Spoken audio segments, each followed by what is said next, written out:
Hello. Hello. Testing, testing. Hi, Mike. Glad to hear you had a good weekend. My weekend, like I said, was busy because I had to travel to pick up my youngest brother from college. He finished the semester already, so yeah, basically just had to pick him up for his semester break. And I also brought all cats to see the vet. So I brought Aang and his mom to see the vet yesterday, and they got their second vaccination. And I brought my oldest cat, my first cat, Dean, to the vet today because she hates the other cats. So if she's already stressed, she already gets stressed from being in the car, she's gonna get 3 times as stressed being in the car with 2 cats that she hates. So that's why I brought her separately today, and she had her blood checked because she is an old lady. She's an elderly cat, and yeah, she got her blood checked. Her blood is fine, everything's fine. So yeah, that was basically it. Oh, another TMI. I threw up today. I threw up a lot actually, and Anne kept trying to eat my barf. Yeah, that's definitely too much information. But I don't feel sick.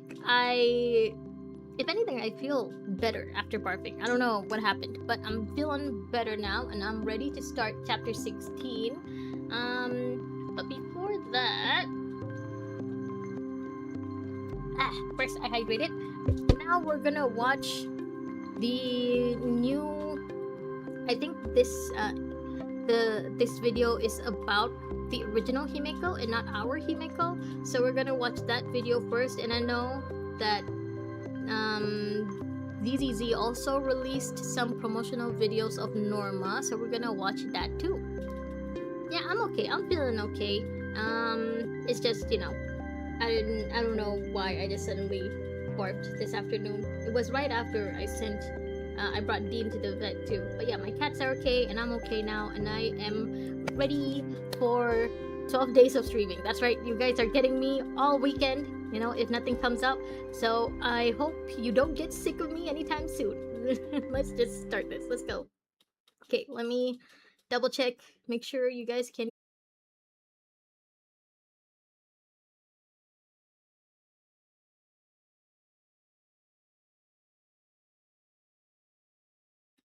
Alright, let me.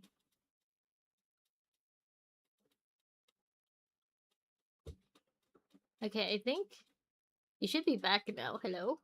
let me double check first. I don't know what happened. Okay. There's the little me. Hi. Okay. Yeah, I think we're all good now. We should be all good. Huh. Okay, let's try this again. I don't know why OBS just suddenly crashed when I swapped sources. Should be okay now. All right, Mike. I hope you're still there, buddy.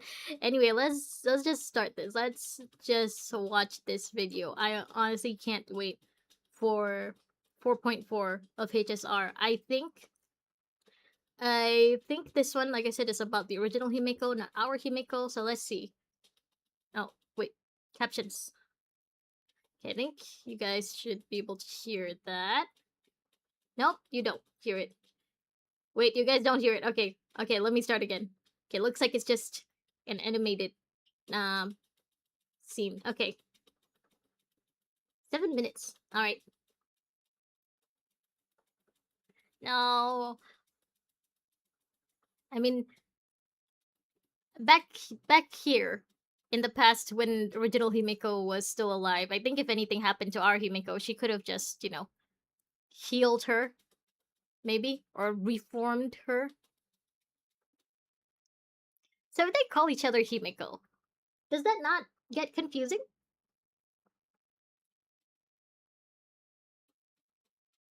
Okay, so basically they have the Bronya's power. I mean Honkai Impact 3rd Bronya's power, where they can create anything they think of.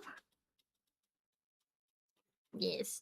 And this is how, I guess this is the deciding. Ah, she's flying! They fly now. Oh. Oh. This is the decisive battle of who won the last Phantom Moon games, huh? Himeko 1 and Himeko 2. Yep, that would be an easy way to differentiate between each other, huh? Ah! Damn, how much money did they use for this animation?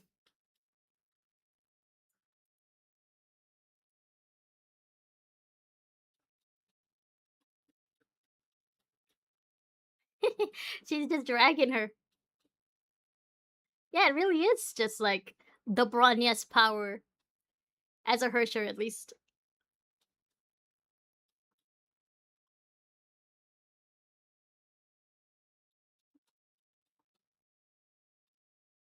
I'm pretty sure the Bronya also had that kind of animation where she's gritting her teeth while shooting a laser. Oh, no.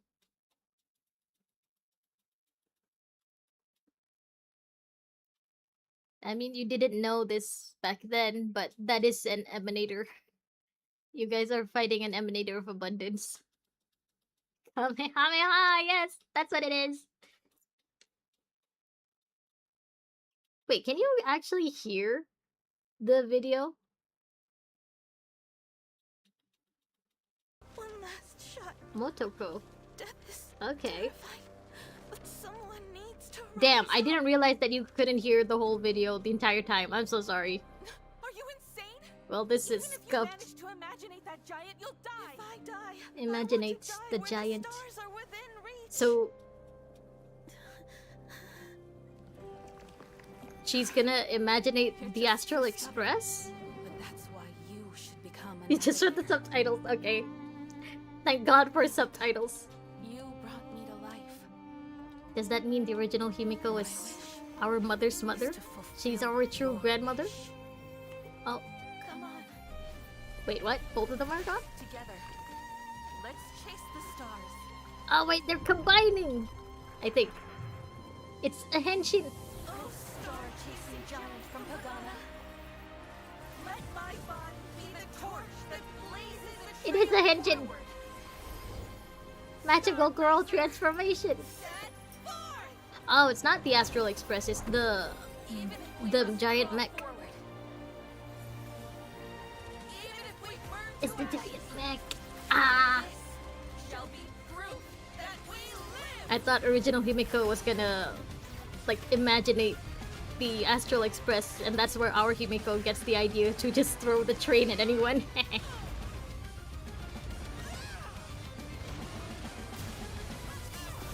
Okay, I can definitely tell that they're both voiced by the same person, but I like how they're actually, you know, putting in the effort to at least differentiate the tones.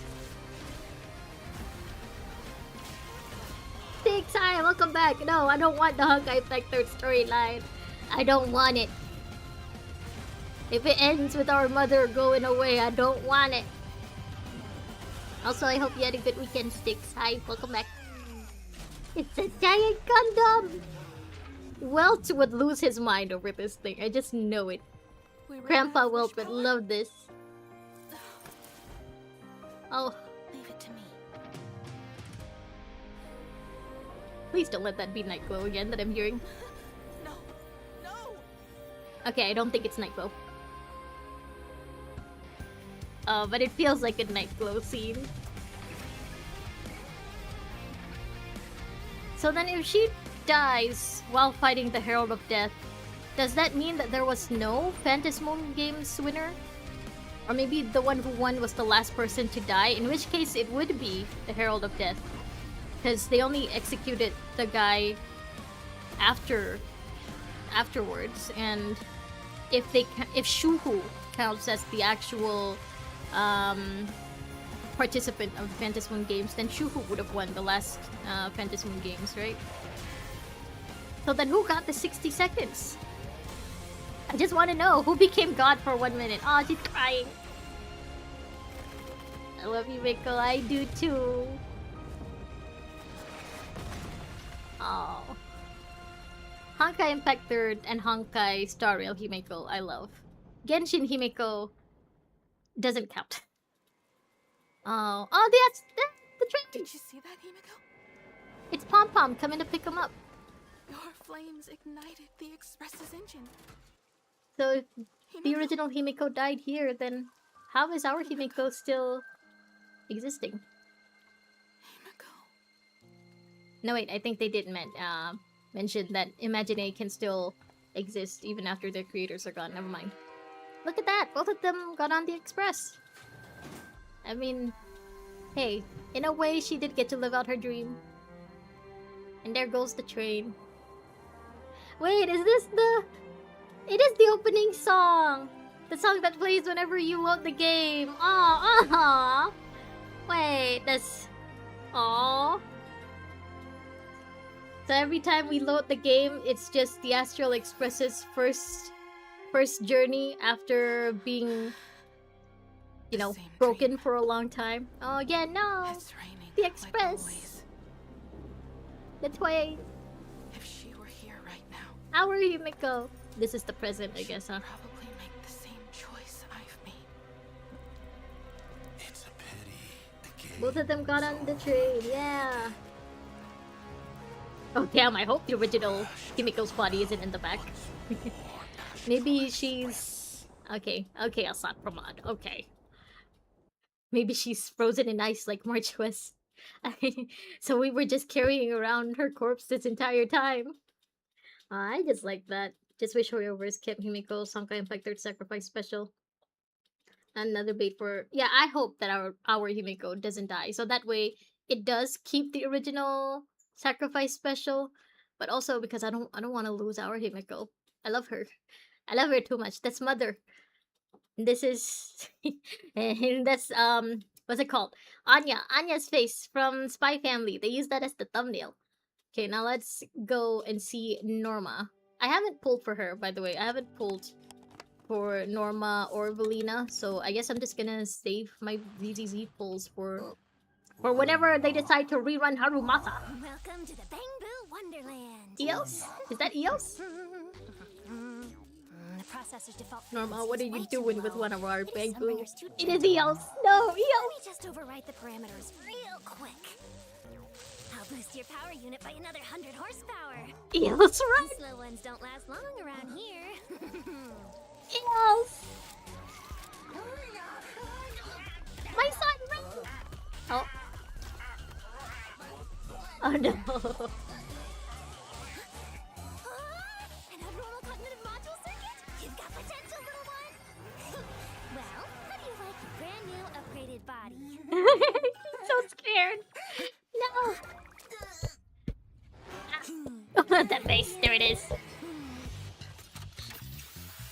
Eos. No. Don't be scared. These are just butterflies on every little boo. No, he doesn't need any changes. He was created by our teacher. He's special. The hat. So lively. Wakey wakey. Don't miss out on your favorite party time. The hat is actually a bamboo too. Performance test. Yeah, even her in-game action are just so much fun. He just summons rockets. All of you fail. Oh, Eos. Oh, it was a dream. Okay, now run to Bell and Wise, please. Proxy, let me have a look at Eos. Pretty please. No! That's our son! Grace doesn't get a look at him, you don't get a look at him. What's this at the end? Easy Studio? Oh, Sunzy Studio, I think. Yeah, Sunzy Studio. That was actually a fun video. Doesn't seem like a fun time for Eos, but it was a fun video. Now what's this? In Eh-ppy birthday? Oh, the fuck? Are those real? Who gave that to a child? I think those are actually rockets and real bullets, I guess. I think they confirmed that Norma is a working adult, but look at them. They're just having a good time. Feels. Yeah, so technically Norma isn't a child. Look at him. He's just getting boogie with it everywhere. Eos is just boogieing down.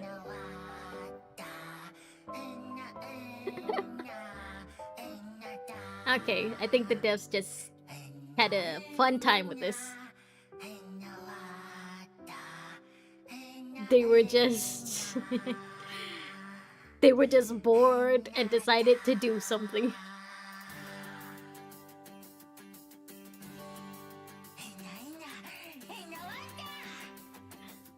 Ah, the beat is picking up. Ah, Eos, our little superstar. You're just so cute.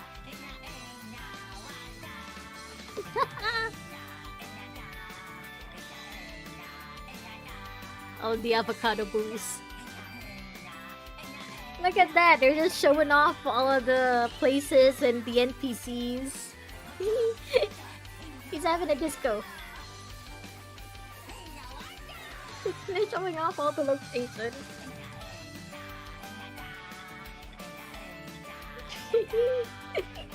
I can't stop giggling. This is so cute.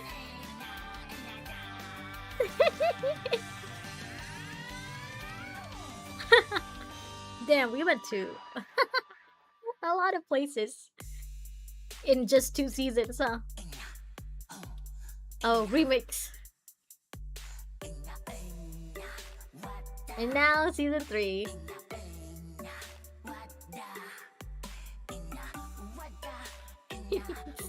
He's gyrating. He's doing body rolls.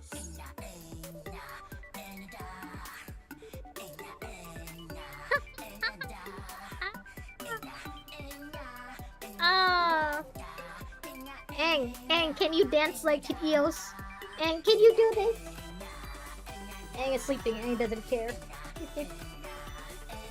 My kitten is just sleeping. He don't care about this.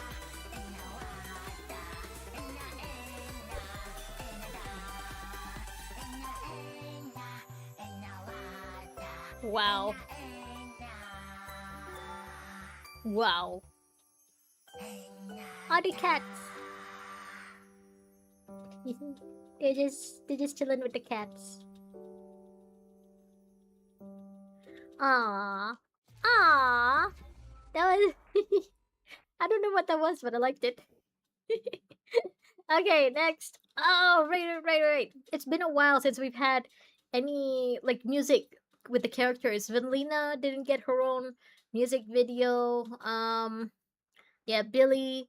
Oh no, Billy did get his. Okay, Promea didn't get hers. And Cecilia also didn't get hers, but Billy got his. So now it's Norma's turn.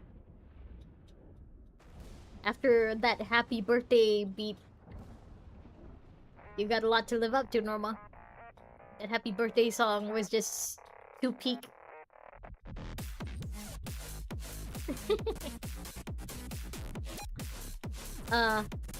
The bamboos are being tormented. They're being tormented and I'm laughing. Oh wow, this is what she wants. This is her actual vision for bamboos.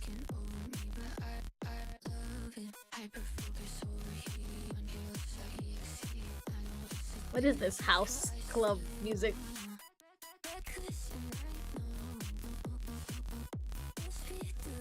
Huh, I wouldn't have thought that Norma's character would fit this kind of music. Denied.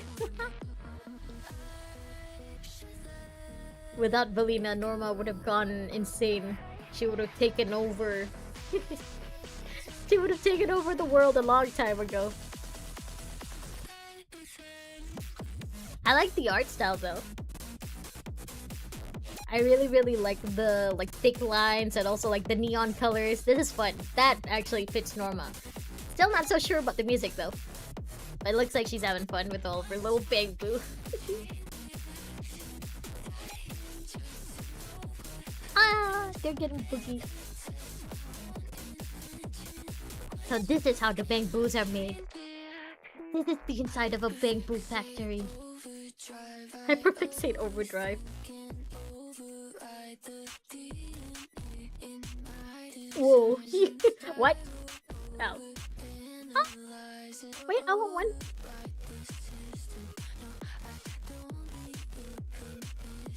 The lyrics definitely fit Norma though. Okay, I think this song is growing on me. Oh, Valina. Valina is gonna go spank someone. Oh, that's what it reminds me of. I was thinking, like, this art style reminds me so much of something. It's the panty and stocking anime. Happy birthday! Nata. Aw, it was a trap. No, denied. Damn, she already started it, actually. Yeah, without Valina, Norma definitely would have taken over the world a long time ago. Okay, that was good. That was great. That was so much fun. I love that.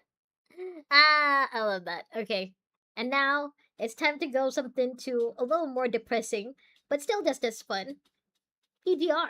Let's go. Okay, let me close Water Fox first. Okay, back to this. I also changed the language back to English. I think I'm gonna do it like this. So, like, whenever I'm at the main story, I will use English. But when I'm, you know, playing through interludes and extra stories and stuff, I'll use Japanese. Oh, also, I didn't show you guys. I got Teddy finally. I finally had enough enough on the service shop for her, but I got Ishmael!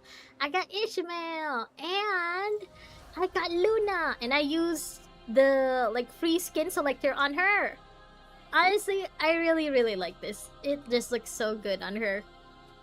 I just really, really like the all-white on Luna. Like, don't get me wrong, she still looks good here, but she looks better in all white. I don't know what it is. White is it's just her color, man. I like it. I'm glad I chose that for her. But I also got Ishmael. I just haven't finished building her. I'm on my way. But yeah, I got Ishmael and I got Alpha's sister. I put Luna and Alpha, this Luna and this Alpha in my dorm. And the first thing they did was greet each other. Like, they had little hearts coming out of each other and stuff. That was cute. It was adorable. I like it. She looks very, very nice. Okay, anyway, no regrets. Let's go. No regrets with choosing that. Let's go back to the main story now. Why am I all the way over here? Okay, Echo Aria, dun dun dun. Evernight Beat. That's right, we're going back to Evernight here, folks. Okay, before I start, let me hydrate. You guys should also hydrate if you can.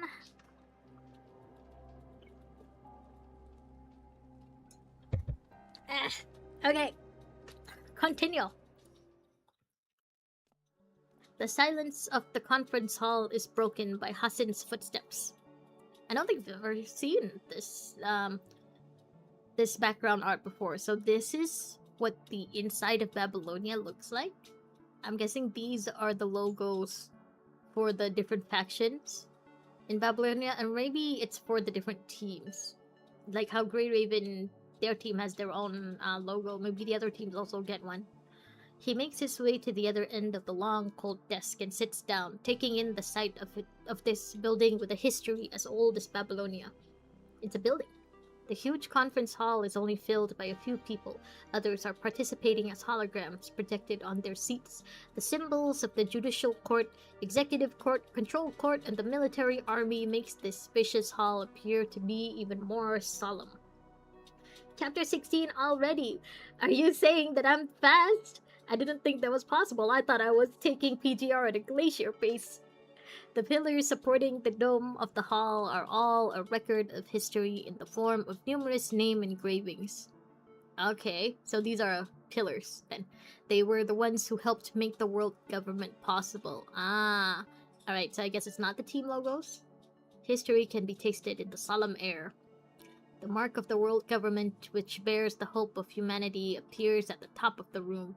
Okay, I guess that is the world government. Can't really read that though. With dignity, another World Government Conference is about to start. The topics for discussion appear as blue data flow in front of the seats.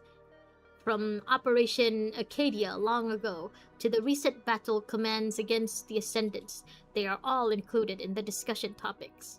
So basically every mission that the Grey Ravens have been a part of, huh? The councilmen all understand that the topics that appear in the World Government Summit all bear grave importance to Babylonia or humanity.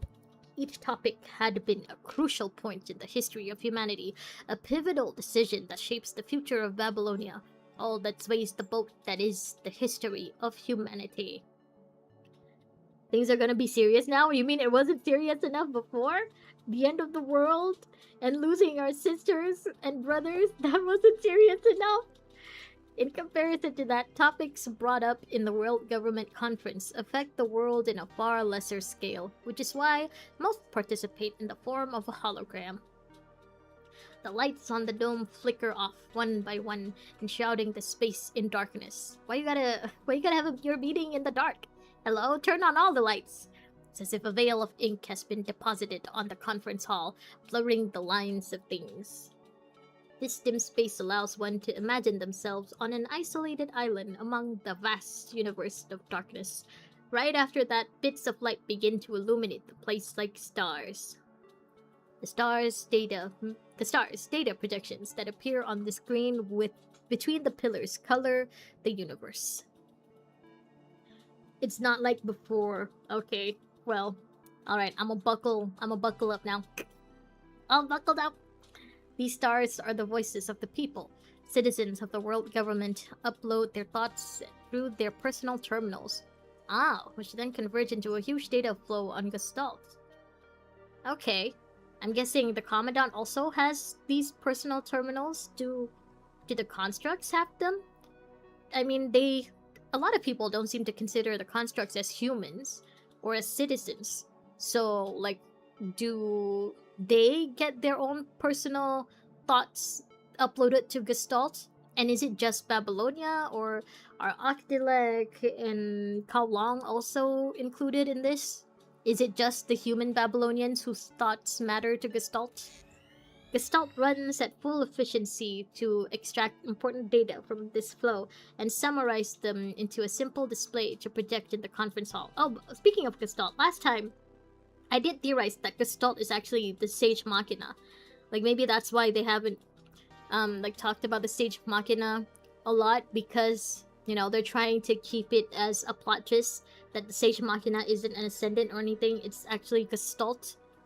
And Gestalt is supposed to be like the ultimate AI, right? So it makes sense that the other mechanoids would consider Gestalt to be something like a god. But it could also be an AI similar to Gestalt, you know? Like Hwashu is similar to Gestalt, but maybe this AI is actually on Gestalt's level. Not like Hwashu, which is technically, you know, not as good as Gestalt. I said Gestalt too much now, it doesn't sound like an actual name. And summarize them into a simple display to project in the conference hall, allowing the councilmen to hear the voices of the people. Hasen stands, wrapped in the light, and announces the start of the conference. First on the agenda, recently, Octilek proposed amendments to a treaty signed in the past, demanding us to provide more Helium-3. I would like to know your thoughts on this matter. Helium-3? Is that, like, fake helium? Because, you know, helium ran out. Apparently that is something that's happening. Helium isn't a kind of gas that can be recreated. It's a gas that we actually collect from the earth, and it's running out, so, you know, we most likely will run out of helium very soon. 92% of the people think that for the stability of humanity, we should agree to our allies' demand if we have enough resources to spare. Oh my god, they actually consider votes from the common people? 92%! Yeah, that's a lot. However, 7% think that the treaties are sacred, agreeing to the amendments would diminish Babylonia's authority, and that if it happens once, there will be a second time. I mean, yeah, that's the whole point of being allies, right? You know? Communication and, what's the other word? You know, give and take. You know, working together. Compromise, that's the word. You should compromise on some things. They would just demand resources from us indefinitely and we lose the upper hand. It's not demanding, it's compromise. Don't forget, it's thanks to Octilek, exactly, that we were able to resume our ground logistics and trades with the conservation area. Those blood-sucking merchants are requesting to change the treaty now precisely because they know that we'll just be walking into their trap. Well, I'm sorry, Councilman B, but you and only 7% of the population think that. The other 92% think this is a great idea. To summarize, the Control Court is not in favor of agreeing to Octilek's request. The Control Court? acted like it's an ally that can be negotiated with, as long as the content is realistic. There will be another chance for discussion. Wait, so you're not gonna do it? You're not gonna do the thing that 92% of your people agree is a good idea? Man, this is a little too realistic. This is too much like real-life politics. The calm voice emits from behind the control cord symbol, interrupting the two councilmen's squabble. Oh, hello. The speaker is a gray-haired woman, one of the few who were actually present in the conference hall. Time has mercilessly decorated her short hair with streaks of white and etched wrinkles on her face. Why do you gotta go for her looks like that? What do you mean mercilessly? But her sharp eyes remain determined. It's fine. She's a silver fox. She aged like fine wine. Aging is normal. Those pair of eyes have witnessed countless storms in the history of humanity, and it is exactly all that she has endured that allowed her to stay vigilant. Just because it's majority vote doesn't mean it's the best choice, but that's the whole point of, a vote. The majority gets to decide, but in this case, apparently, the majority didn't decide. It may be exhausting to have to stay on edge at all times, but she still does it because she understands the duty of the control court. She understands the responsibility one has to bear as the person in charge of said court. She is the one who reins in those who stray and ensures that the conference does not endanger humanity. To sustain a friendly relationship while still being able to maintain authority, voting regarding Congresswoman Hilda's proposal begins now. Congresswoman Hilda. Hassan presses the green button in front of him. The screen between the pillars show a huge gauge panel. After a few seconds, Gestalt displays the result. 97.1 are in favor of Ombudswoman... I don't know if I said that right. Ombudswoman Hilda's proposal. 0.8 opposing votes and 2.1 abstained. The supporting rate is higher than the minimum requirements. This proposal is passed. I wonder what Gestalt sounds like. Like, does he sound like the Google Translate voice? Did they give Gestalt a male or female voice? Good. The Judicial Court will draft the new amendments and pass it on to the Control Court for filing. I'll sign it after the Diplomatic Court clears it. Moving on to the second topic of the day, Nicola's proposal to expand the army. I'm guessing he sends that proposal in every month. That's the last of the topics for discussion. Oops. Sorry, didn't mean to do that. That is the last of the topics for discussion today. Any questions? The conference did not go on for long. This well-oiled machine operates at maximum capacity to lead humanity, going through discussions efficiently and solving problems in the way most appealing to the public. A hologram of a congressman lights up at Hassan's question. Mr. President, this isn't a question regarding any of the topics discussed, but a personal question. Oh? What is your relationship with Celica? With your assistant, Celica? About the return ceremony of the Grey Raven Commandant from Atlantis. Was it necessary for it to be so lavish? Oh! We got a welcome home party. That's cool. A projection of a crowd appears in the middle of the conference hall. It shows a crowd cheering with joyous expressions. One can feel the atmosphere of the event just by watching. This one ceremony exhausted resources that could have sustained a small living area in Babylonia for 3 days. It's like how Jeff Bezos' wedding, all of the money going into that could have ended world hunger. Is that it? Yeah, I don't think I would have needed such a lavish welcome home party. I don't see how it is logical to use up all those resources just to celebrate a soldier completing their mission and reuniting with their team. They fought off the Ascendant Lamia and brought the hope of Atlantis back to Babylonia. It can be said that it was a historic moment in the advancement of science. A lot of citizens volunteered to participate in the ceremony, which naturally leads to more resources being exhausted. Oh. So, yeah, I guess they did mention it before. The Grey Raven Commandant is really popular with the citizens right now, huh? With the common folk. Adding in all that the Commandant has achieved on land, of course people would want to celebrate the return of a hero. Hassan motions toward the holographic crowd. The crowd dims, finally leaving only the Grey Ravens visible.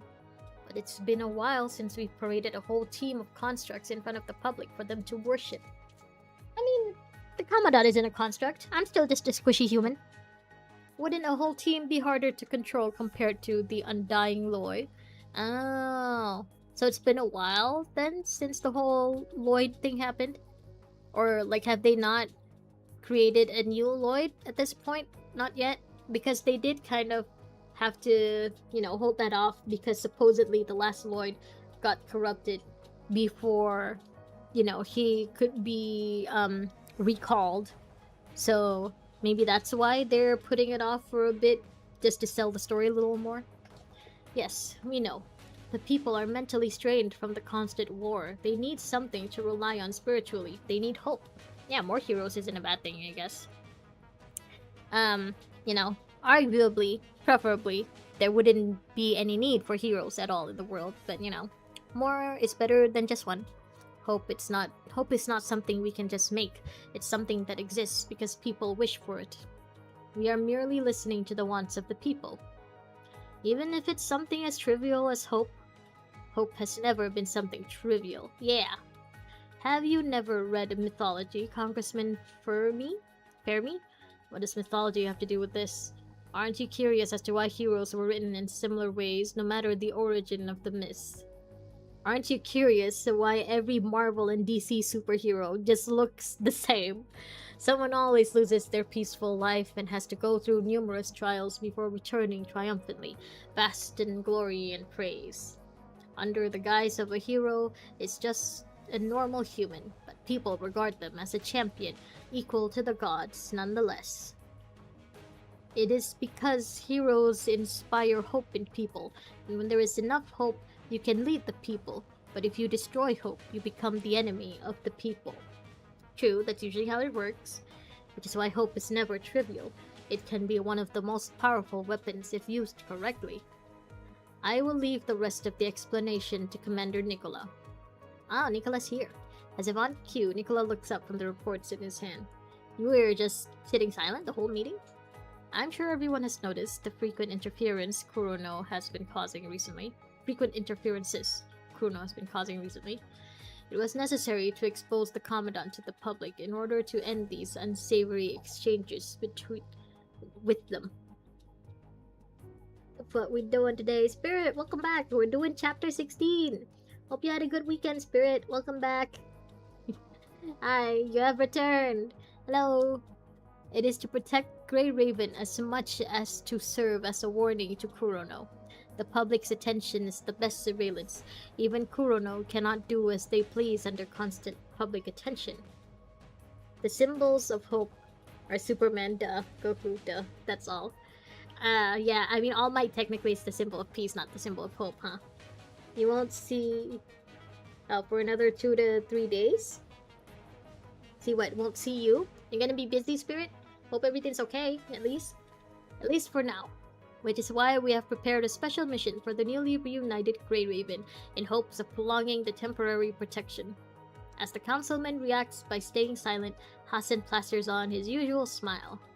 He claps to indicate the end of the conference. The holograms flicker out while the remaining councilmen filter out of the hall.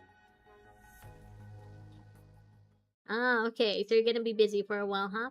I hope everything's fine in your life at least, right? You're sick at school, good luck. Yeah, whatever you're doing, good luck with it. Busy, we'll tell you when it's all over. Okay, alright, I hope you have fun at least.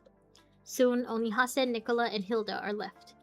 Kurono has eyes everywhere. There was no need to announce our objectives out loud for the whole world to see. No school, we passed out years ago. Okay, fair enough. I also passed out from school years ago. It's fine. I'm certain Kurono already knows all this, so it wouldn't have made a difference. And there's nothing they can do about it at the moment. Okay, Hilda, so you're also on our side and against Kurono. Huh. It's been a while since the three of us had a chat. Oh, threesome? Private interactions can lead to unfair judgment. As the leader of the control court, I have to refrain from private meetings with you to remain fair. Or to remain affair. But there are exceptions, such as when discussing something as unique as what we are going to now. Not fun. No fun. Coffee makes your stomach hurt so good. I'm glad you're being hurt good then, Mike. Okay, if it's not fun, then at least I hope it goes fast. I hope it's something that will end sooner rather than later for you, Spirit. Shall we get on with it then? So, what if the Control Court and the Science Council found out about the Omega File? Right, the Omega File is the thing that we got from Atlantis, I think. Depending on the significance, we may have to prepare for a large-scale world government conference. The conclusion is already on your terminals. I just sent it through the encrypted channel a second ago. Okay, we're not gonna know what the Omega File is? Okay. They're edging us. Oh, yeah, it's Colin's room. No, hell no! Colin throws the thick stack of files into the air before lying on the black walnut table in the study, his arms and legs stretched like a snow angel. Ew, Snow Angel Collins. That's not a very appealing image. The stuff we made with Luna's data is nothing but an empty shell. Oh? You made something with Luna's data? That thing won't help us evolve, not even for a bit. Is that so? All the data entries from the reports I've seen have suggested that it's better than any frame in existence. Ah, they made a whole new construct from Luna's data. So Luna is gonna get her own Lucia? Like how Alpha got her own Lucia? Oh. Useless. With his sluggish tone, Colin sits up from the desk, loosening his tie and looking at the person reporting to him. I've never wanted another powerful construct. Then what did you want? What I want is to get humanity to evolve closer to the Ascendants. Ah? I mean, I'm pretty sure becoming a construct is a prerequisite to the Ascension Network, right? So, you know, to get closer to the Ascendants, you do need a construct, not just humanity. Don't you get it? If a construct is an improvement on a human's flesh and bones, then an Ascendant is an extraordinary leap of progress. Extraordinary leap of progress. And that possibility of evolution, the chance to free humanity from its limitations of the last few hundred millennia, is hidden inside that agent. Wait till he finds out about Nugget. It is how we give humanity more leverage on this planet. No, in this universe. It's clearly not something we can decipher for now. Perhaps. But as long as we have Luna with us, we will figure out a way to unlock this treasure trove. So they do have Luna? Or is he saying, like, once they get their hands on Luna? See, I've been meaning to ask you, are you not avoiding saying that name anymore? That's not necessary with you. After all, we're tentative partners during this exciting journey of opening a treasure trove. What, you don't seem excited at all? Because this is not the time. Based on our eyes and ears in the Parliament, our situation is quite dire currently. We won't be able to touch the Commandant for a while. Oh, I just realized I didn't hydrate. Hold on.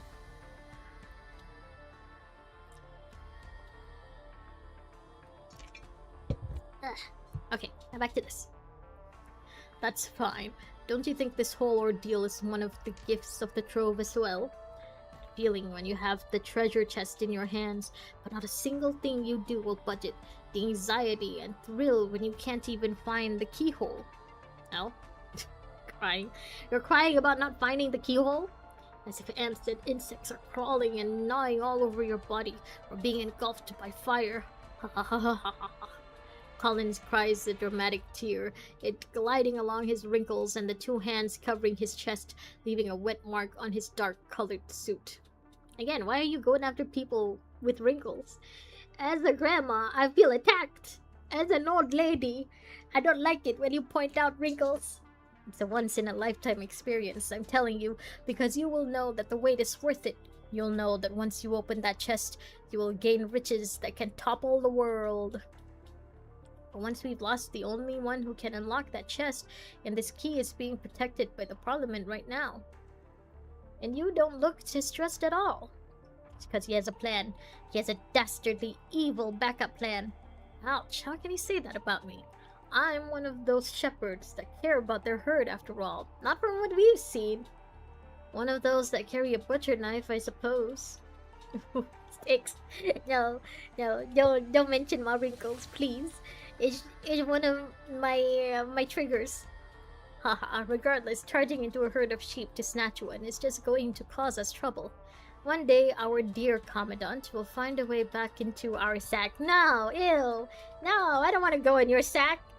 One day. I don't want to go anywhere near your sack, Collins!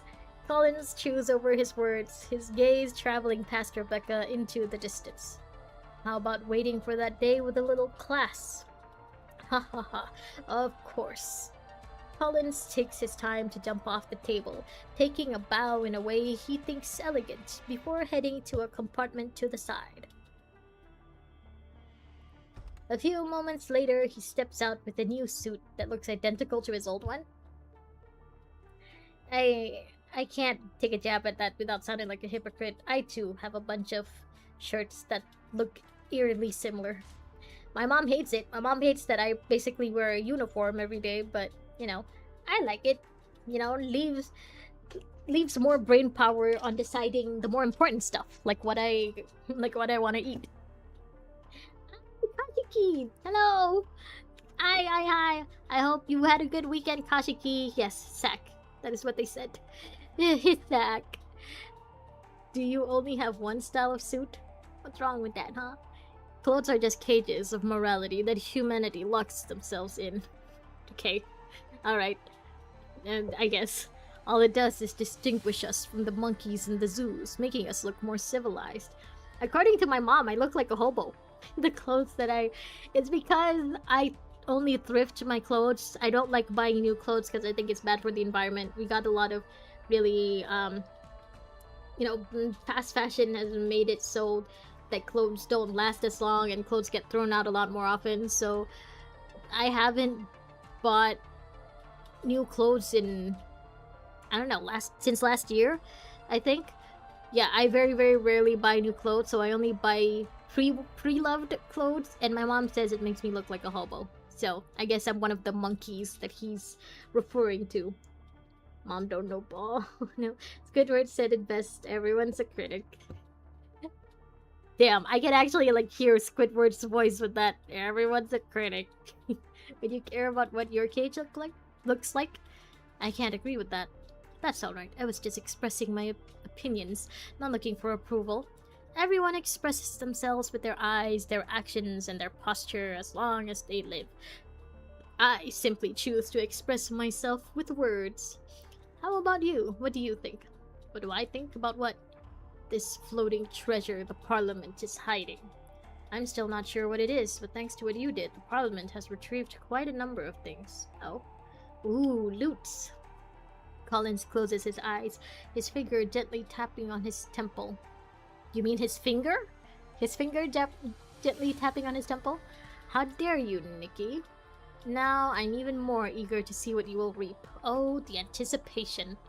I'll leave it up to you, our dear socialite. I don't know why I'm reading out his lines like he's super horny. I need to stop. The time we collect the fruit of their labor.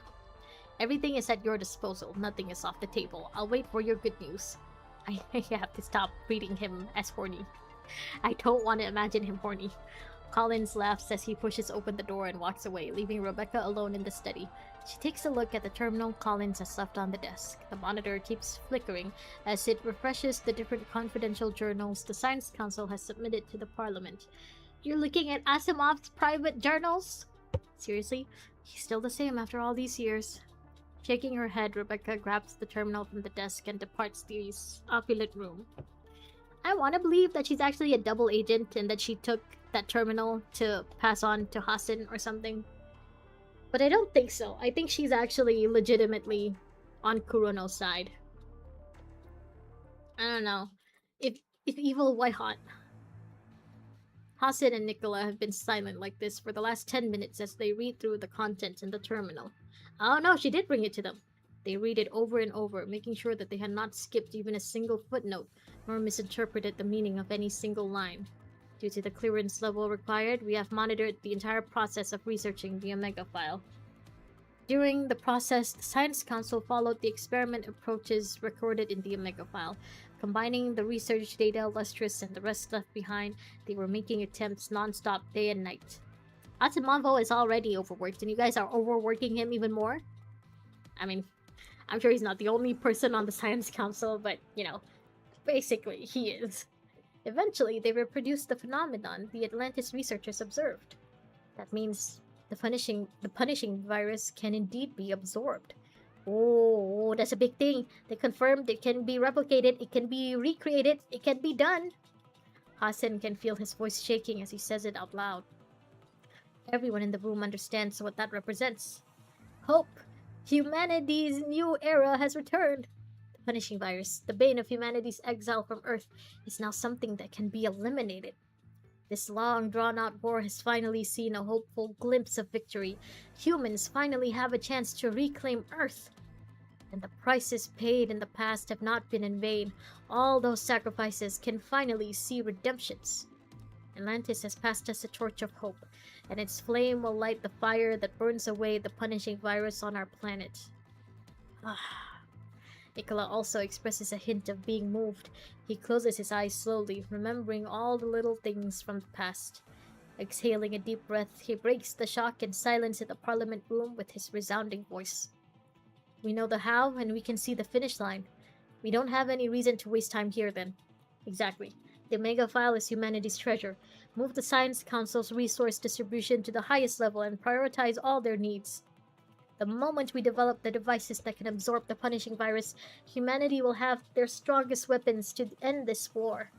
Finally, we're seeing the finish line. After Hasan issued his command, Nicholas' expression returns to his usual coldness. Mr. President, don't forget that making a move this big will draw the bloodthirsty sharks lurking underneath. Why would the sharks want to get in the way of this, though? Why don't they want the same thing? Why don't they want the punishing virus to be absorbed, too? Corona wants our research, but we also want their data. As long as we put on the proper defenses and take the right steps, we can use this opportunity to figure out what Kurono has discovered behind our backs. So, for our upcoming operation, we just have to play along. They got dastardly backup plans, devious backup plans. Hasimovo! Eye patch guy, but he's a teacher. Now he's the president! That's my president! That's about it. The details have been sent to your terminal. I'm sorry to get you involved in our conflict with the extra requests. That's fine, I just have to make some adjustments to the encryption protocol, and you will have what you need. Why are you giving Asimov more work to do? Come on. The poor man barely gets any sleep as is. The coordinates of the Omega file will now change every millisecond, and the data recorded inside is encrypted every minute. With all these encryptions overlapping each other, Kurono would have to decrypt tens of thousands of times after just a day if they want to learn anything from it. Asimovo! Yeah, I'm always happy to see him too. If they do decrypt it, the virus I planted inside will trigger, and data from the Kurono network will be sent to a set of data chips on my end. Asimov speaks fast, but he codes even faster. A series of coding commands appear on the monitors soon before he eventually presses the enter key with force. You've got what you need. Asimov has not stopped typing even when he speaks. To him, nothing can interrupt his research on the Omega file now. Like, I have my precious, must protect my precious Omega files. But in order to progress on the actual application of the Omega file, we need more punishing virus samples to study. I mean, just get out of Babylonia. Just go down to Earth. You'll get all the punishing virus you want. I see. Knowing the enemy is the only way to make sure we don't miss anything. Apart from known corrupted and ascendants, we also need data from the hetero creature and the hetero hive mother. Well, given the polyphage is beyond salvaging, the hetero hive mother remains we got from the sewage are far from enough. Okay, so we're going after Cinderelic again? These remains have all been transferred to the Science Council. I'm afraid we can't give you more. If we don't have it, we'll just have to find it. Yeah, go after Cinderelic again. Hilda waves the miniature terminal in her hand. This is a terminal Asimov sent to the control port. Allow me to explain the rest. It records the abnormal data captured by the invert device from the Glory frame. Oh, from Chrome's new frame, not the requesting support frame. During the investigation, the Science Council determined that this abnormal punishing virus overload stemmed from the fight between Chrome and the Hive Mother. During the fight, the Hive Mother maintained a faint connection with an entity beyond the sewage system. The connection was the reason Chrome's info device overloaded when it shouldn't have. Nugget did that, I think, right? Nugget or Ishmael? One of them? A similar connection has existed before between the polyphage and the... I don't know how to say this. Terai Goda Queen? Damaging one affects the other, and the wounded side will send out an alert to the surviving side in order to accumulate experience. Oh, so I guess it wasn't connected to Nugget. Like a defensive mechanism a tribe develops to make sure of its survival. There's 104 days of summer vacation. Oh, it's the, oh my god, what is it called? Phineas and Ferb! It's the Phineas and Ferb show! Yeah, the Phineas and Ferb intro. Oh my god. To do that means the hetero creatures have evolved to, whoops. No, what'd I do? To do that means that the hetero creatures have evolved to a fairly high level of intelligence. The abnormal behavior of Chrome's info device gave us the data to support that idea. There may be more than one hetero hive mother, or frankly put, having multiple bodies is a shared characteristic of all hetero creatures. All of them?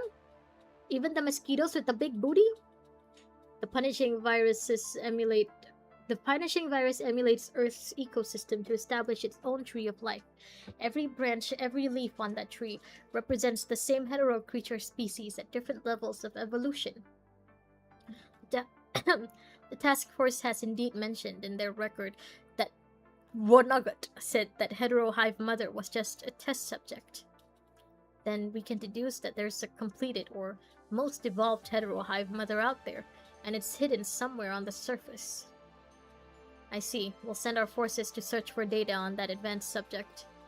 Hasen waves his hand and the image of the Babylonia hangar appears in the middle of the parliament. A massive number of task forces have already gathered before the hangar, all prepared to march for Earth before the conversation in the parliament even started, ready to send their blades across the enemy's throats. So they've just been waiting there all morning? Damn. Right now, all they're waiting for is an order to return the safety off. That order is in the hands of the parliament, locked and loaded. Asimov understands that this is the parliament showing how much they value the Omega file. He turns his gaze away from the projection, only to notice a pink-haired construct in the scene. Ayla? Teddy? She stands on a stage observing the constructs gathered before the hangar, and compared them with the names on the list in her hand. The icon of the control port on her body establishes her identity and the role she has there. Ishmael?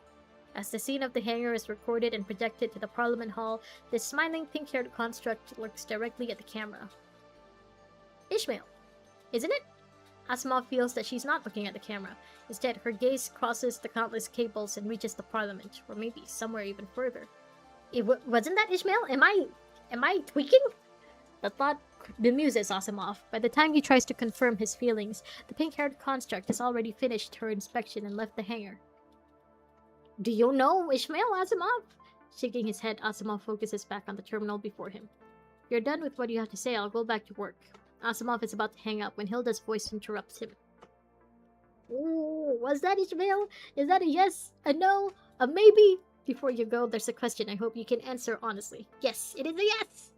As the leading researcher on Babylonia, your stance is far more important than every other research personnel. Yeah, he is very important. He's Asimov, after all. Science is a torch that lights the way to humanity's future, not a wind that fans the flames of some civil war. That's where I stand.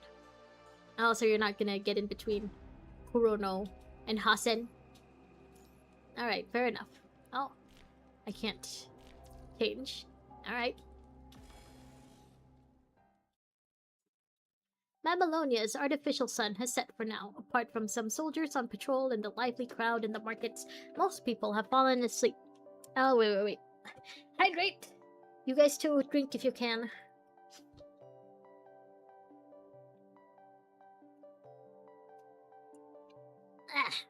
As for you, you are sitting in front of the desk inside the Grey Raven break room, going over the recent mission logs. The logs have been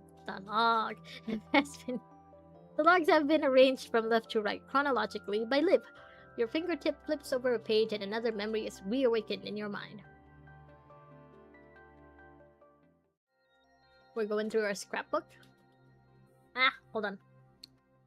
There's something in between my teeth, and it's been bothering me this entire time. I'm trying to get it out. You know the feeling how, like, your tongue knows exactly where the thing between your teeth is, and then when you try to get it out with your fingers and stuff, like, it just doesn't work. Ah. Okay, I'm giving up for now.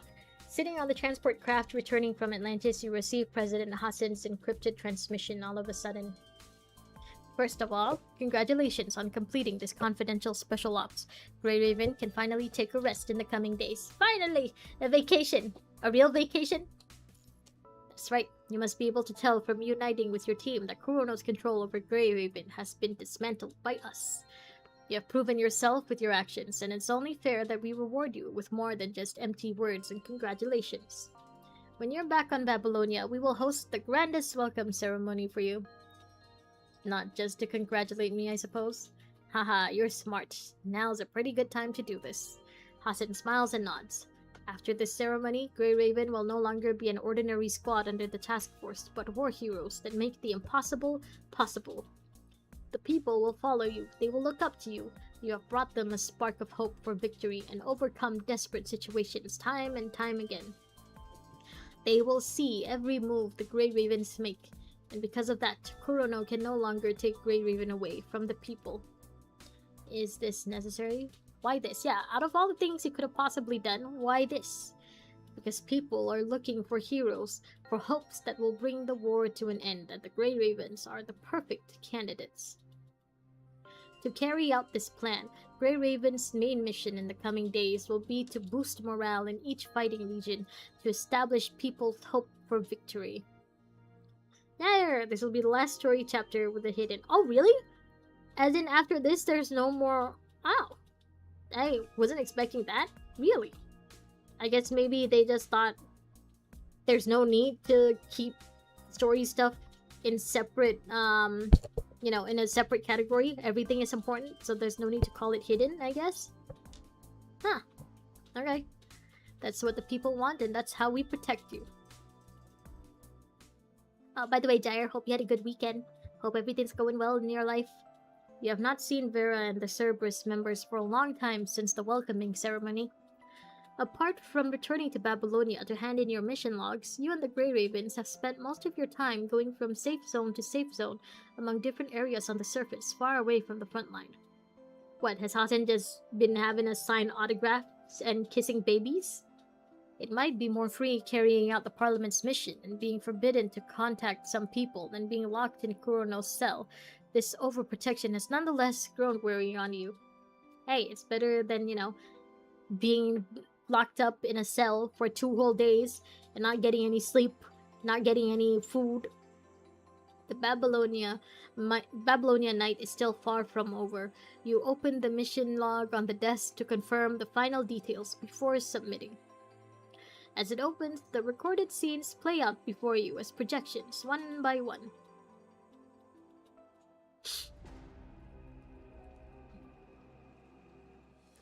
Unidentified twins. That was... I was actually a little taken back by that. What was that? I've never seen that before. There's one chapter that has hidden, basically. They brought it back for nostalgia. Oh, it's Genevieve's chapter, one of your favorites. You'll love it. Also, hi. Hi, Rajak. Hope you've been well. Hi, it's been a while since we've seen you. Grey Raven mission log number 5568. This is Grey Raven. We're here to assist you. I have vision of the Conservation Area Defense Force. Reinforcement has arrived. Look, it's Grey Raven. They've finally come back. Grey Raven is here. Time for a counterattack. Commandant, we've arrived at the Defense Force's location. Your orders, please. My orders? Kick some ass! Out of the way! Infinite. Blue, be my blade! Ah! Where is it? Oh, there. No one can escape my bullets. I shall pave a path. Here, anything more? Oh, there. Ah! No! Get out of the way! Out of the way! Infinite. Culprits have to my gun! Save me! Your orders, please. Is this all I have? Ow!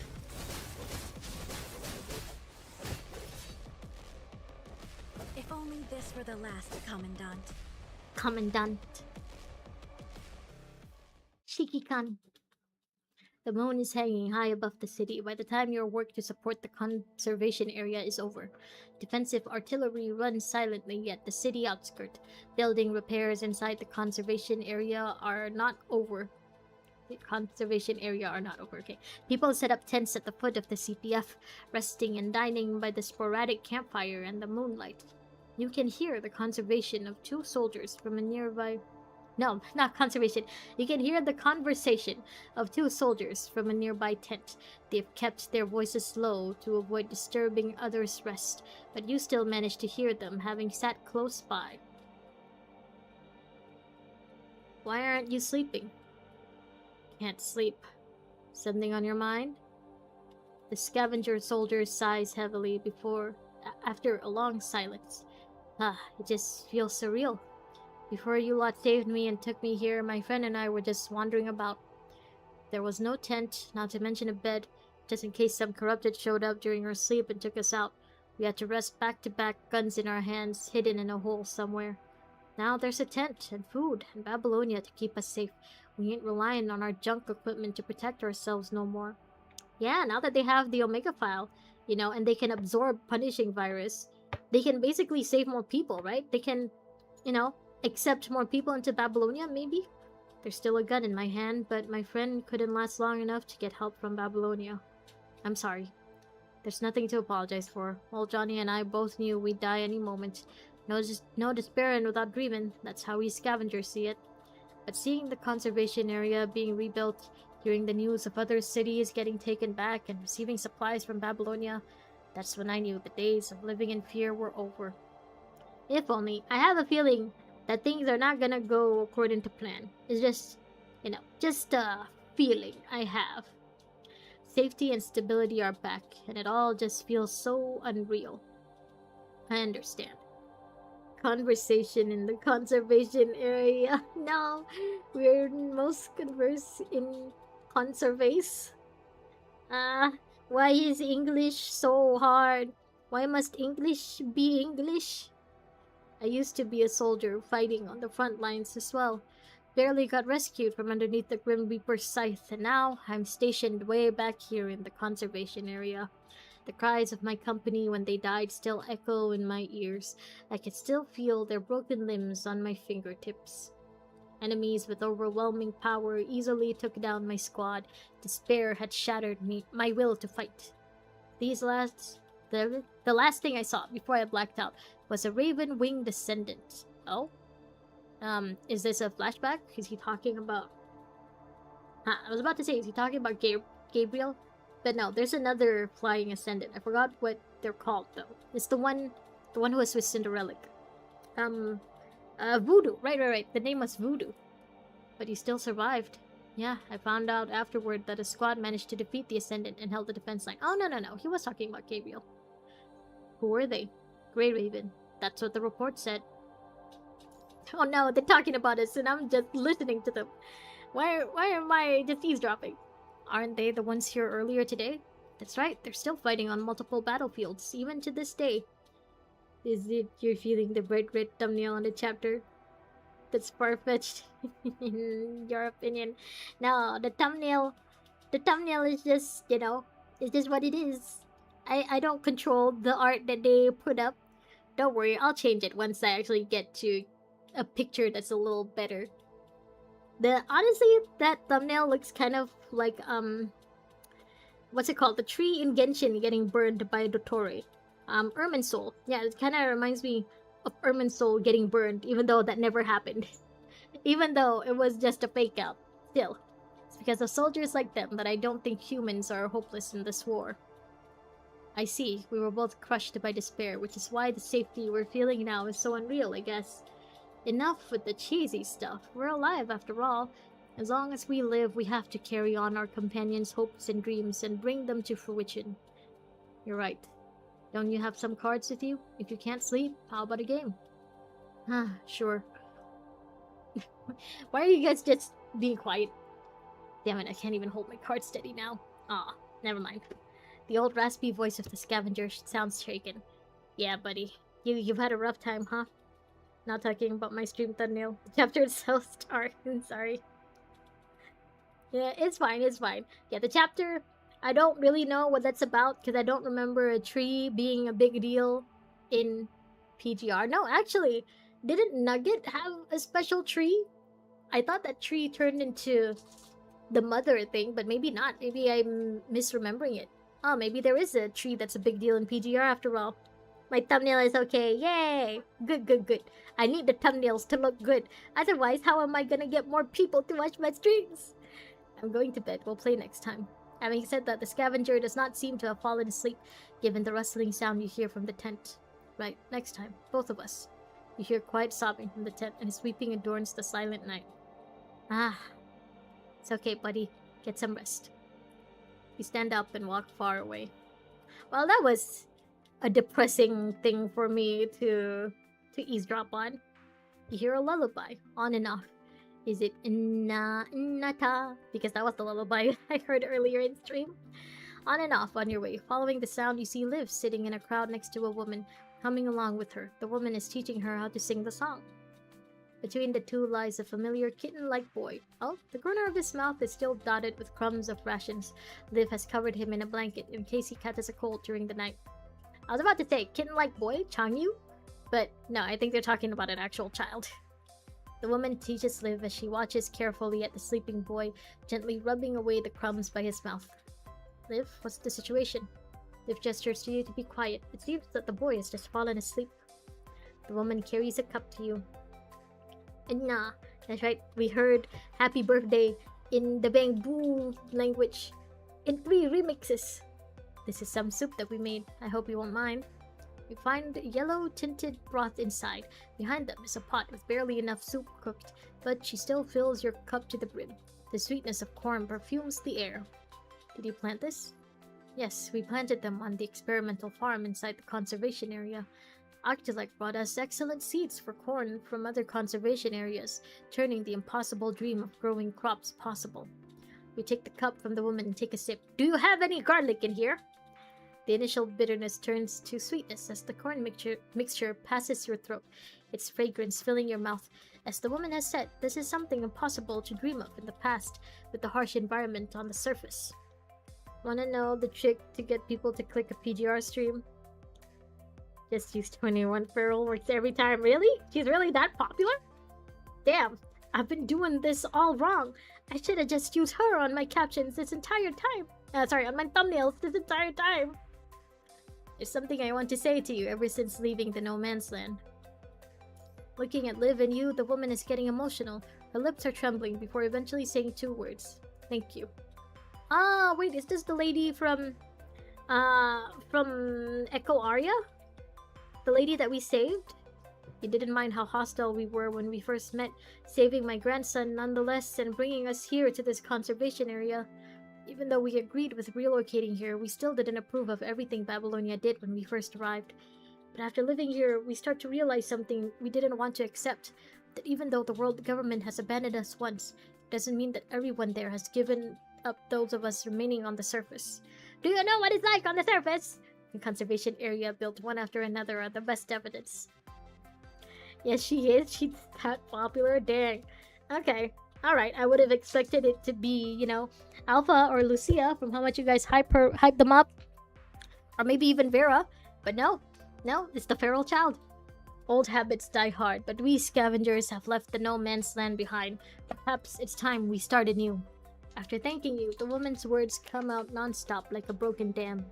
My apologies. Someone my age should be able to remain calm despite the changes, but it turns out I'm still as sentimental as ever.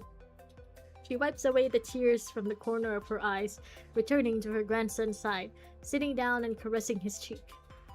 Still, the gentle smile hung at the corner of her mouth cannot hide the sorrow underneath. They finally have food on their plates and a roof above their heads, but the only family they have left is each other. All her other relatives, much like the many families on the surface, have been lost during the war with the punishing virus. Liv reaches out and gently pats the woman on the back. Pat, pat, pat. The woman is no longer the defensive mother she once was, leaning her head on Liv's shoulders and drifting off to sleep. Seeing the woman and child by her side, Liv looks at you and nods, indicating that you can leave this area to her. The temperature begins to decrease as the night continues. People gather in their tents in groups, soundly asleep, accompanied by the moonlight and a lullaby. It is midnight by the time you confirm all the recent mission logs. Grey Raven's main mission in the coming days will be to boost morale in each fighting region to establish people's hope for victory. What is it, families? On the surface. No, Ayla, stay out of my head. Just like what the president said, clearing corrupted, scouting, transferring supplies, simple, cumbersome, and focused work has become the major theme of your recent days. Conservation areas are being built one after another behind the front lines. With the help of Octilek, people are trading with each other. ARU is being steadily rebuilt? Why? Let that burn. They don't deserve to be brought back. Lost bases in some areas are recovered by the Forsaken. With each of your recent missions, you can see the surface is on track to being reclaimed. You have also fulfilled your objective perfectly, encouraging the men and women on the ground as the Parliament hopes. Yeah, I fought afterwards. Okay, we already saw this. No need to see this again. Da. I get shy whenever you guys praise me. I don't want to see it again. It's great to have Grey Raven here. There's hope if Grey Raven's with us. Don't give up. Grey Raven's coming. Oh, we're actual superheroes now, huh? Similar phrases have been appearing around you. Is this what Lloyd felt like? What all the Lloyds felt like? People's attention has also become another form of scrutiny, protecting as well as pressuring you. The mission logs before you are both approvals and bounds of the Grey Raven. Commandant, you're still awake? Just signing off the recent logs. What is ARU on the surface? The ARU doesn't deserve to be on the surface. They deserve to be punted into the sun. Lucia, Liv, and Lee step inside the room one by one, interrupting your spiraling thoughts. Liv walks towards you with a steaming teacup. Thanks. You take the cup from her, and its warmth casts away the coldness on your fingertips after having swept through the mission logs. Commandant, the pressure must have been building up inside you. What are you thinking? Talk to us about it.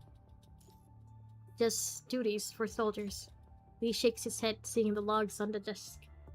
There is so much more to do, so many problems we can solve instead of staying in the back safe and secured. I mean, we're also helping out, we're also helping the fight by boosting morale. That's important. And also, we're helping these people clear out the conservation areas too. That's also doing stuff. That's also doing something. You're right. The situation isn't officially steady yet. We can't let our guard down on those who took the Commandant away in the first place. Kurono, this name has been appearing around you more often lately. If you do anything out of the ordinary during this time, even the President can't protect you. Don't hurt put for day and night to the sun. No. I mean all of the non-constructs. All of the horse girls. The horse girls, they deserve to stay. They deserve to be, in the conservation areas. They deserve to be treasured. But everyone else, no.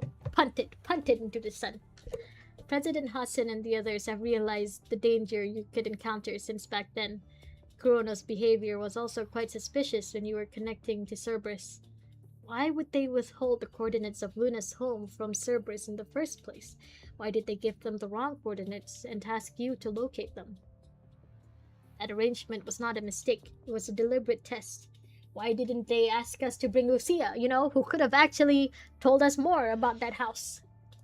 And ignoring the underlying thread of Kurono is presenting, hidden beneath the calm surface of Babylonia. You've been discovering dead zones along the railway, and you've heard of stagnant corrupted in multiple areas. All of them point to the fact that something is changing on the surface. A thread is lingering around you, the dots waiting to be connected. It's not over yet. Clearly, the Parliament wants to keep Grey Ravens safely in the back and shape them into idols of hope. Sand down the sharp edges, and Grey Raven will become the tool to comfort the masses. This does not bode well to everyone on the team. The thought of breaking the stalemate is on the edge of all your minds, and that is when your terminal rings. Eh? Who is it? Oh. You're not gonna tell me who called. Okay. Alright. Hydrate.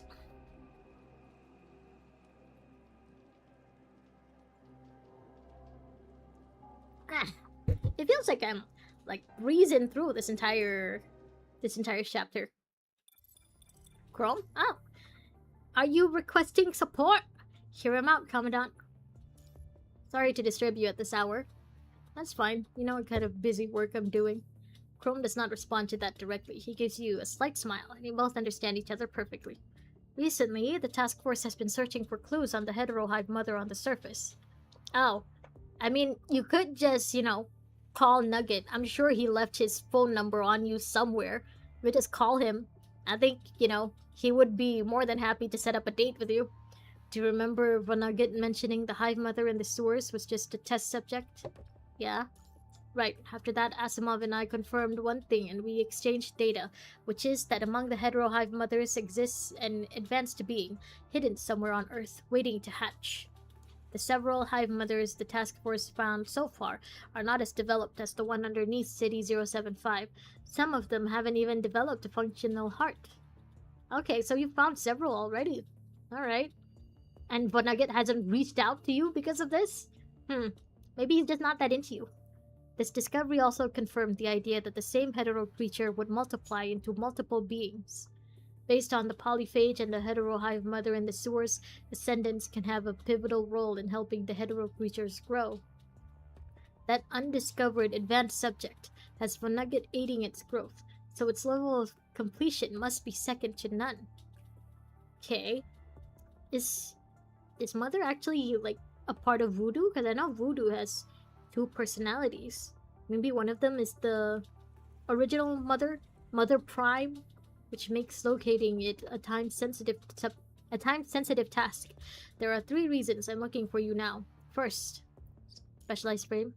Indeed, we defeated the heterohive mother with my glory frame, which means Lucia, with her specialized frame, is also capable of defeating the same enemy type. Second, the punishing virus overloading. That's right, since the hive mother will overload the inward devices with the punishing virus, we require a commandant on the scene to stabilize the constructs to prevent infection. Okay. Would you rather have super speed or super strength? Super speed. No questions asked. I'd rather be able to get to places faster, for one, and also without getting into a car. I get car sick. Super speed. And the one who has multiple experiences fighting ascendants and powerful hetero creatures, as well as having connected to corrupted by Huashu without being infected, is the perfect candidate. AKA me! It's a me! So you know about what happened in City 075? I think everyone knows about what happened at this point. Yes, I do. I took advantage of my father's position to gather some information.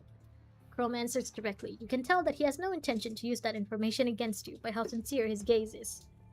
Third, Grey Raven on the front line is the best encouragement for the army. Exactly. The front line is dangerous, sure, but removing threats on the fiercest battlefield will score Grey Raven another major achievement, further stoking the flame of hope. This also matches what the Parliament wants for your team. I mean, I agree with you 100% on all of this, Chrome. But we're not the ones that you have to, convince. You gotta convince the Parliament. You gotta convince Hassan and Nicola. Huh. There's a fourth reason, isn't there? There's a but coming. I knew I can't hide anything from you. Is your frame really alright? It is, and thanks to that experience, we managed to record the abnormal data and confirm our hypothesis on the evolution of the hive mother. But the Science Council can't rule out that the overload will do further damage to the glory frame, which is why Strikehawk has to stay on Babylonia to help with the research on the heterohive mother instead of fighting on the battlefield. Yeah, what about Kamo? I was about to say, don't you guys have someone on Strikehawk who's basically immune to the punishing virus? Kamo, who works alone away from Strikehawk, is deemed too dangerous by others. No, the Dark is not allowed on his own. The Dark needs babysitters. And given his uniqueness, he will be staying with us and assisting the Science Council on their research for now. Alright, I see. In conclusion, I feel like Grey Raven is our best option when it comes to missions that concern the advanced subject. Chrome stresses his voice when he says Grey Raven is our best option. Thanks. No worries, I'll wait for you at Asimov's lab. Of course. Bye-bye! Thanks for calling, Chrome. Asimov's laboratory is way messier compared to the last time you were here. Different folders and machines are scattered in the space, making it difficult for you to find a place to stand. we just got here and immediately were like, damn, bro, you live like this? Asimov is focusing on the report in his hands, quickly tapping on the keyboard when he thinks of something, before returning to the papers. Cabo. The dark is not allowed to be on his own. A researcher is standing by his side, looking at Chrome and you by the door. Please, come in, Chrome and Commandant. Turn left for 30 degrees and take 2 steps forward. That's the area Mr. Asimov has provided for you to stand. Thank you. Where are the others? They left after delivering the reports. You two are the last ones. First, allow me to explain the current situation on behalf of Mr. Asimov once again. Hold up, I'm just realizing. I can't see my kitten. Where'd you go, eh? Huh. It's just suddenly...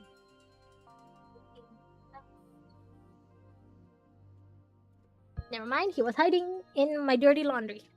I don't know what it is, but I have a feeling that he's gonna grow up to be a big cat because he exercises a lot. Like, some nights, like, I'll wake up in the middle of the night and I see him, like, pushing my laundry basket across the room. Like he's trying to do CrossFit or something, or like he's Sisyphus. He exercises a lot, and he's, like, pretty big already for a kitten, you know? So, I have a feeling that he's gonna become pretty big soon. He probably is just, you know, playing around with the laundry basket because he likes that it smells like me. But still, I think it's a good way for him to exercise. Oh, I woke him up. Hey, come here. Hey. I'm sorry, I didn't mean to wake you up. I just wanted to check up on you. I haven't seen you in a bit. You okay? Want to say something to the mic? No? Okay. Whoa. No. I will not let you play again like last time. Okay. You can stay on the desk as long as you don't press anything. No, you can't lie down there because then I can't get to the keyboard in case I have to fight. No, and yeah, my kitten. You know, the kitten that I raised. He is now 3 months old. He just got his 2nd vaccination yesterday. The vet gave him a full, clean bill of health. Said he has healthy teeth too. He's all big now. He used to fit in one hand, and now I need 4 hands to fit him. He's gotten so much bigger. Yeah, and he's so sleepy right now. Go to sleep, man. Okay. You're a freeloader. You don't got nothing to stay awake for. Just go to sleep. Alright, back to this. Back to Asimovo.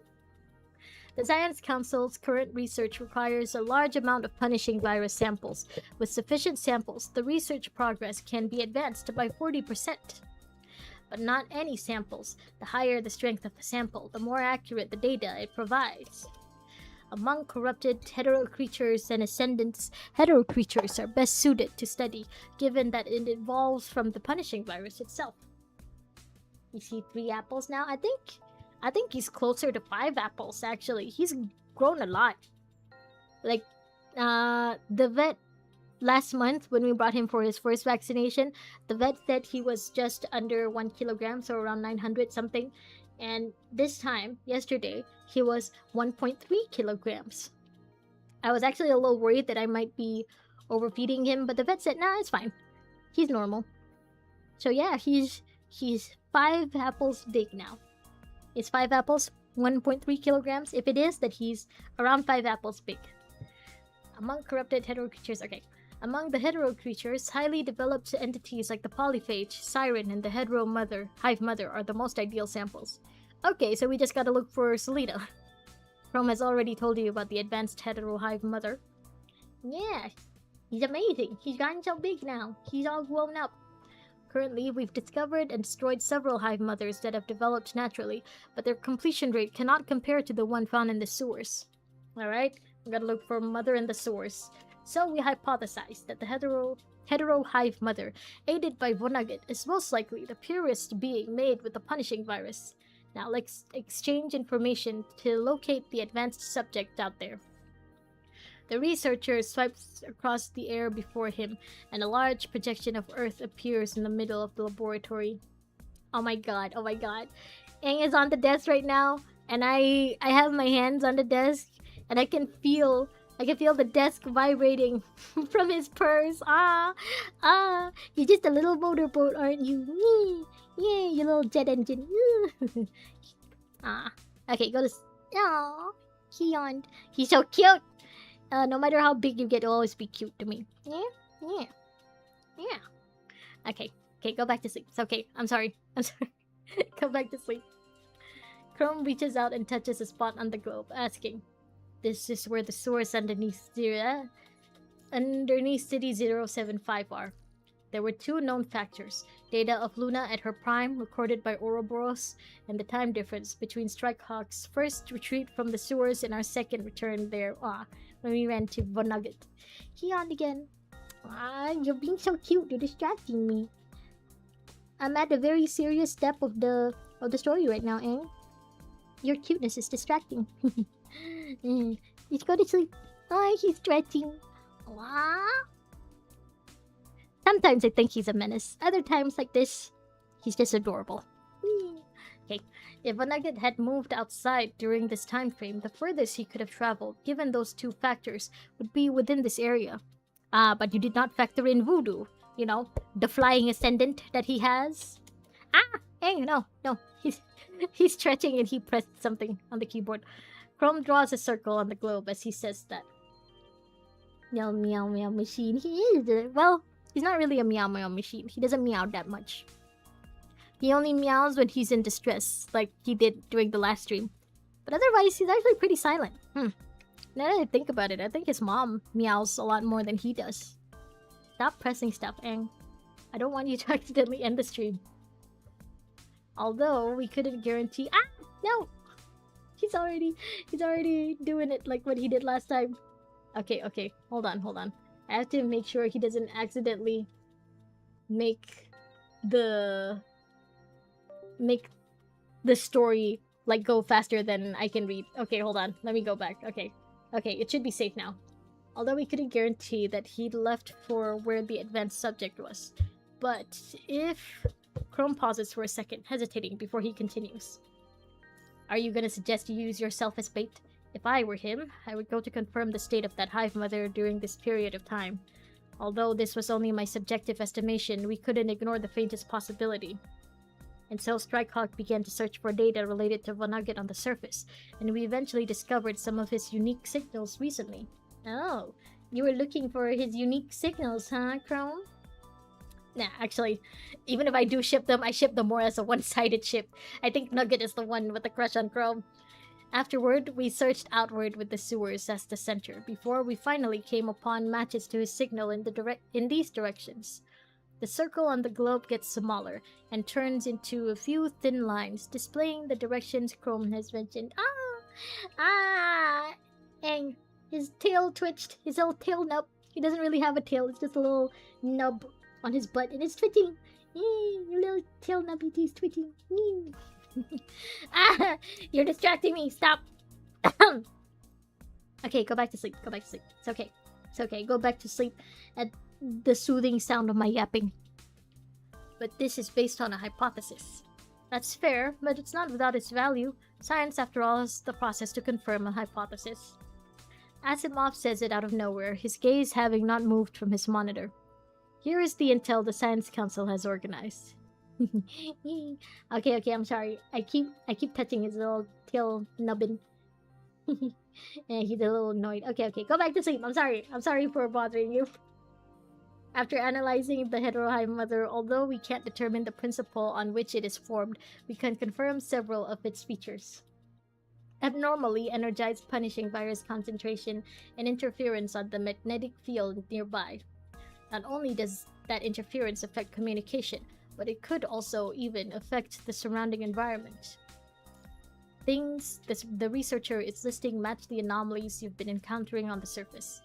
If we can discover the exact coordinates of these anomalies on the surface, we will be able to narrow down the possible locations of the completed Hive Mother after combining the data with Chrome's circle. Right, now we just need to have the task force find those coordinates. I think I know something about those coordinates. Time for me to take the stage. As Chrome and the researcher look on, bewildered, you mark out the different anomalies you've learned about throughout your different missions on the globe. Their words have connected all the dots among the different anomalies you've encountered recently. I wonder if I feel like I was missing something. The anomalies that have been happening all across the globe are no accidents. A new storm is brewing. I am the storm that is. These coordinates. The researcher nods at Asimov, and Asimov takes a look at the dead zones and anomalies you marked, and he frees up a hand before tapping up the projection of the globe. No, hold on. Okay, just double checking. I thought the stream froze. Okay, it's okay. False alarm! Multiple formulas and equations appear by the projection, the variables changing at an incredibly high speed. The time difference and movement speed, the latitude and longitude differences from the railway, the consumption of helium-3 and the average speed of the Eternal Engine, and the area of the different dead zones can be calculated. Input the coordinates and areas of the anomalies into the function and calculate. Then combine that result with the angle where the nugget might have been. Oh my god, so many calculations. I can't math! I leave it to you three geniuses. About 41 to 42 degrees? A conclusion not one of you can come to alone. Then, with all of you working together, all of your clues converge into one single point through Asimov's formula. This is where the advanced subject could be.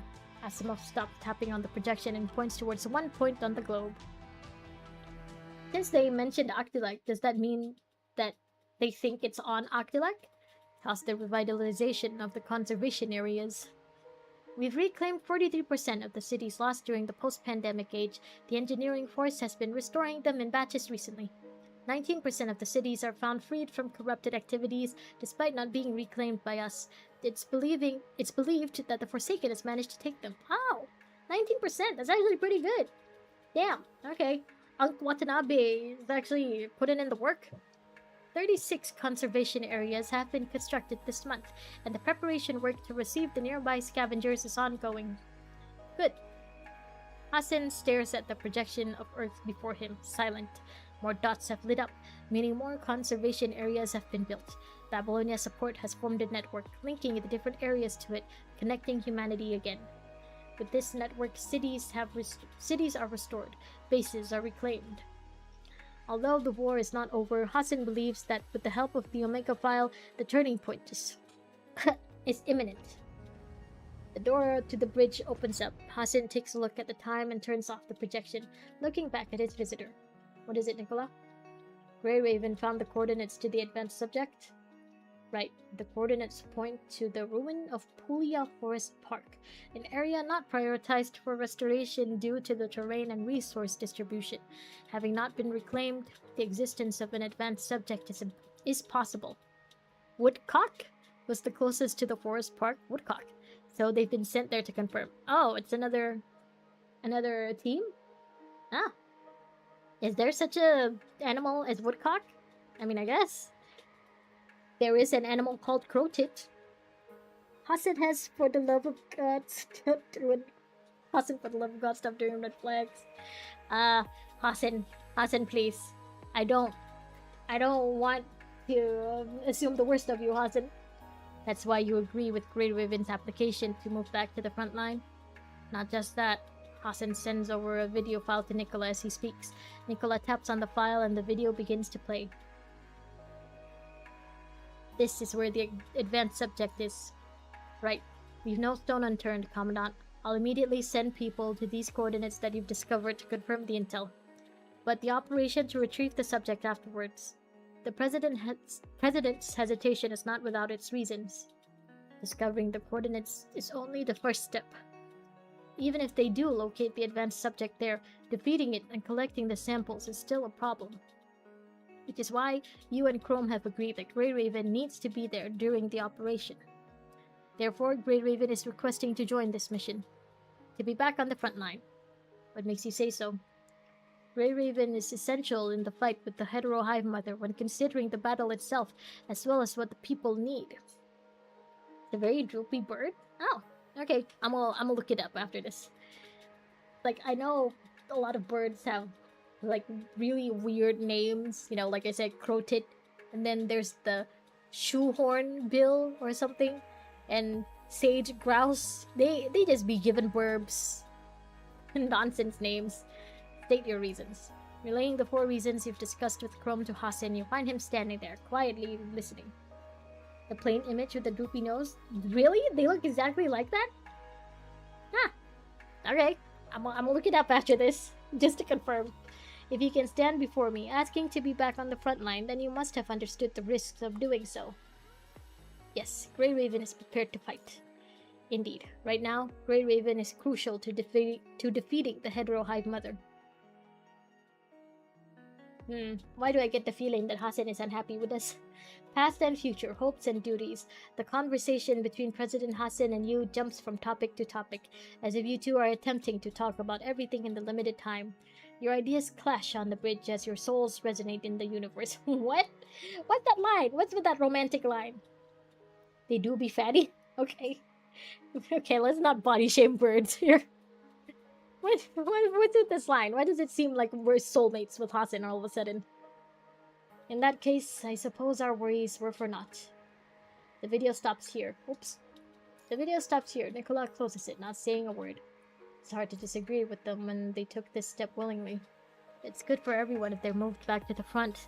The benefits outweigh the risks. Right, as long as we can achieve what we want, it doesn't matter how we get there. Exactly. Alright, according to the time, Harley Joe? Harley Joe? Damn, that's really a rock and roll kind of name. Damn. Okay, Harley Joe's team should be sending back the report soon. I hope our effort isn't wasted this time, and we'll find the advanced Hetero Hive Mother. Is Harley Joe the Commandant to Woodcock? Because if it is, damn, I take back any bad connotation I had about the name Woodcock. Harley Joe. Cool. That's such a cool name. Alright, time to hydrate. Ang, you wanna hydrate? No? You wanna go back to sleep? You want me to stop bothering you? Stop waking you up? Okay. Let me drink.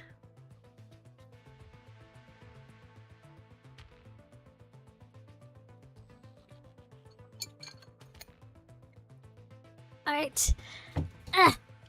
Rapid footsteps approach from beyond the door, the retinal scanner outside announcing the name of the visitor. The door opens and Hilda enters the bridge, standing before Hasen and Nicola. Hilda, Hasen, and Nicola. Okay. All their 3 names really suit each other. How did it go? Did we find it? All the data suggests that the Hetero Hive Mother is located inside CPF-040 at the center of Puglia Forest Park ruins, or what used to be CPF-040. Imagine that all members of Woodcock look like Chubby Girl from Despicable Me. I honestly have only seen the first movie, so I will take you at your word. I think I only saw the first movie like once when it first came out. I haven't even watched any of the other Minion movies, so I'll just believe what you say. It used to be. That's right. It's better to see it yourselves. With that, Hilda sends a report across. Oh, and yeah, you yawning? If you're sleepy, then just sleep. You don't gotta wake up for work tomorrow or nothing. Just sleep. What you gotta do? What you gotta stay awake for? Nothing. You're just a little freeloader. Okay, go to sleeping. With that, Hilda sends a report across the desk, and the warning on the cover has Hasen frowning. The last report with a warning tag was the report related to Luna. Hasen opens the files, and visuals of the Puglia Forest Park ruins are projected before him. Puglia Forest Park. Ooh. Oh, that's where the birding tree in the thumbnail comes from. We're going in a forest! The first thing that enters the vision is a large field that connects the horizon. Beyond the field is a dense forest. Although the existence of such a large area of lush woods is miraculous in its own right, it is not the cause of shock. Everyone's gaze turns towards the towering tree in the center of the ruins. Natural greenery interweaves with the scarlet punishing virus among the tree, its twisted branches dancing and braiding. It has replaced the CPF.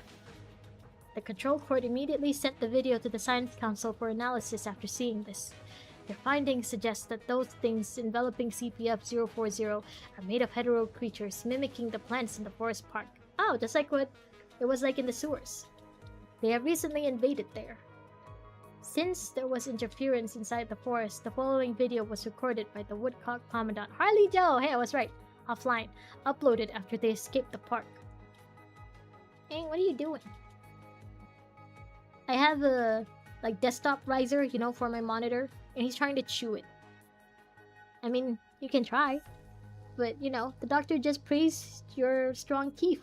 You're gonna lose those teeth if you keep chewing on stuff. Alright, do your worst. Go on, have fun. Woodcock slowly approaches CPF-040 after submitting the visuals on it. Their initial investigation has not run into too many obstacles, but as they go further into the forest, strange things begin to happen. Now that they've mentioned Woodcock multiple times already... Whoa! Okay, he jumped off. Alright, the good thing you've unlocked the skill of landing on your feet. Okay, I'm looking at it now, you're right. The woodcock bird is exactly how you described it.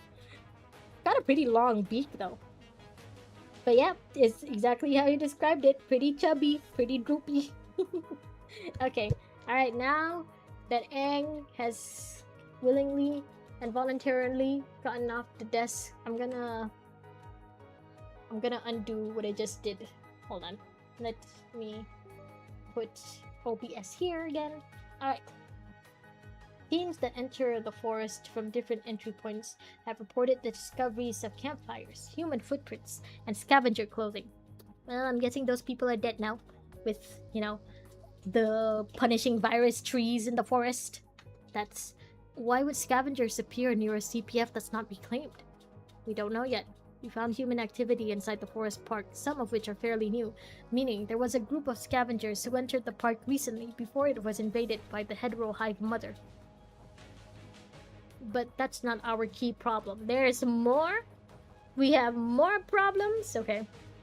Following the tracks of human activities, several figures covered in scavenger caps appear before the squad. This area is dangerous. Who are you? Oh, that's Harley Joe, Woodcock Commandant. Okay. Okay. Huh. Okay, yeah, the more I look at it, the more I think he looks like Yu-Gi-Oh! From Alicization. What's it called? That anime with Kirito in it. Looks like Yu-Gi-Oh, doesn't it? Yeah? This area is dangerous. Please stay where you are. We're coming to get you out of here. The Woodcock Commandant shouts at the figures, but they do not respond.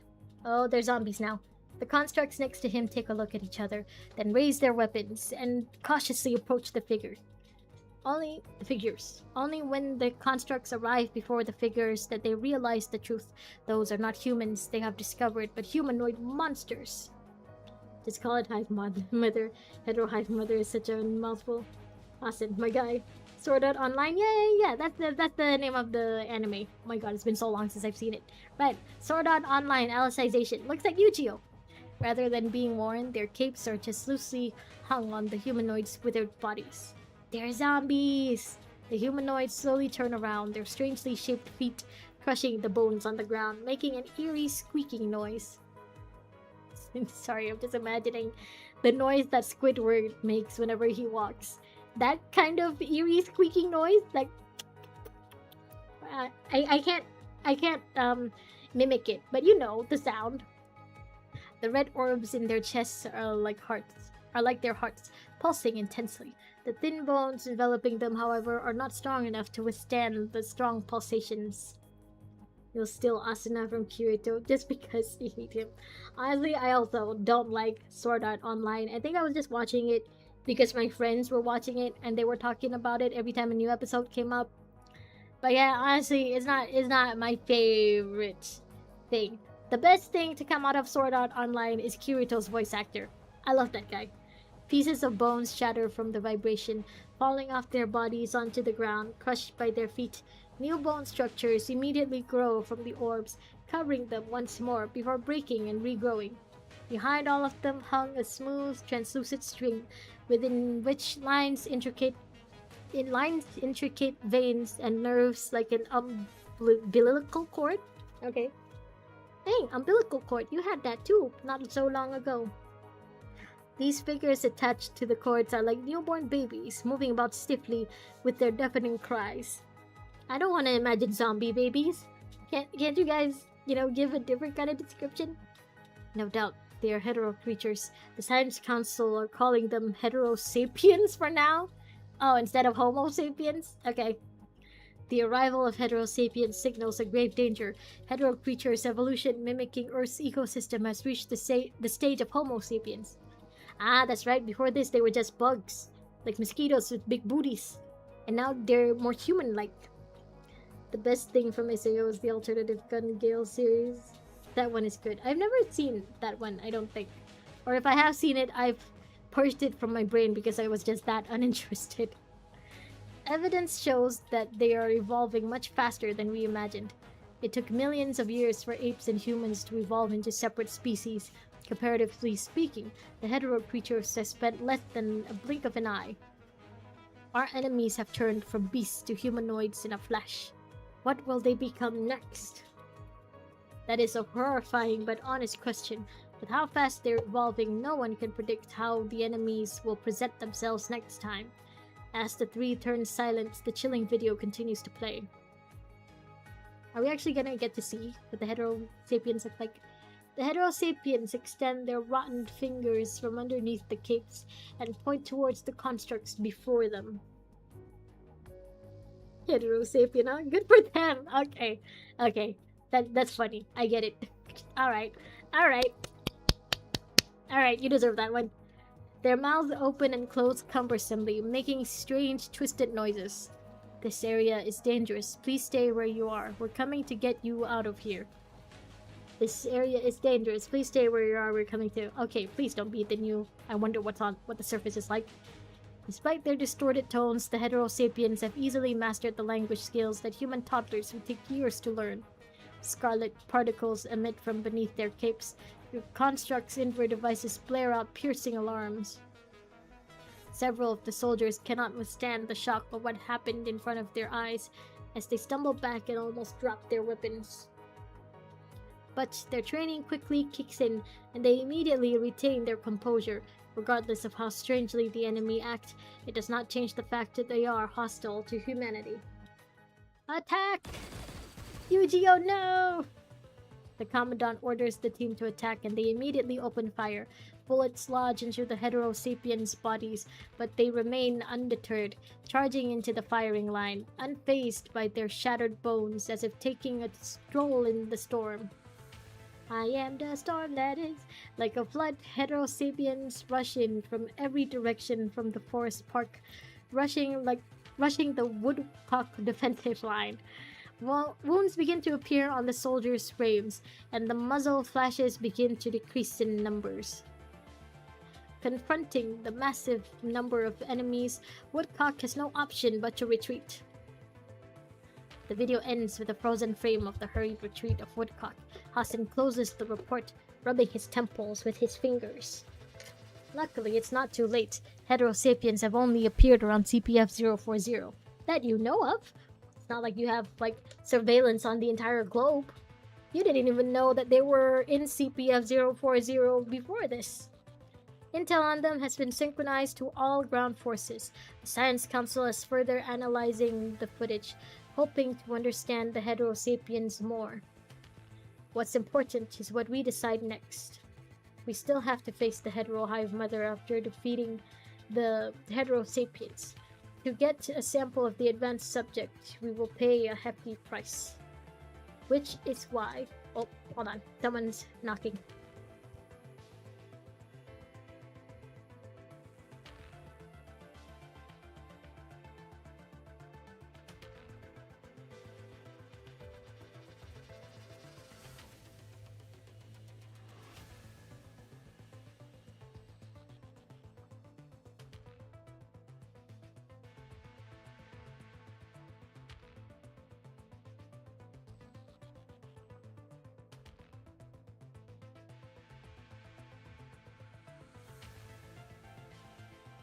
Okay, it wasn't someone knocking, it was Ang. He's playing with his toy and he's bunny kicking it, and he's also bunny kicking the door.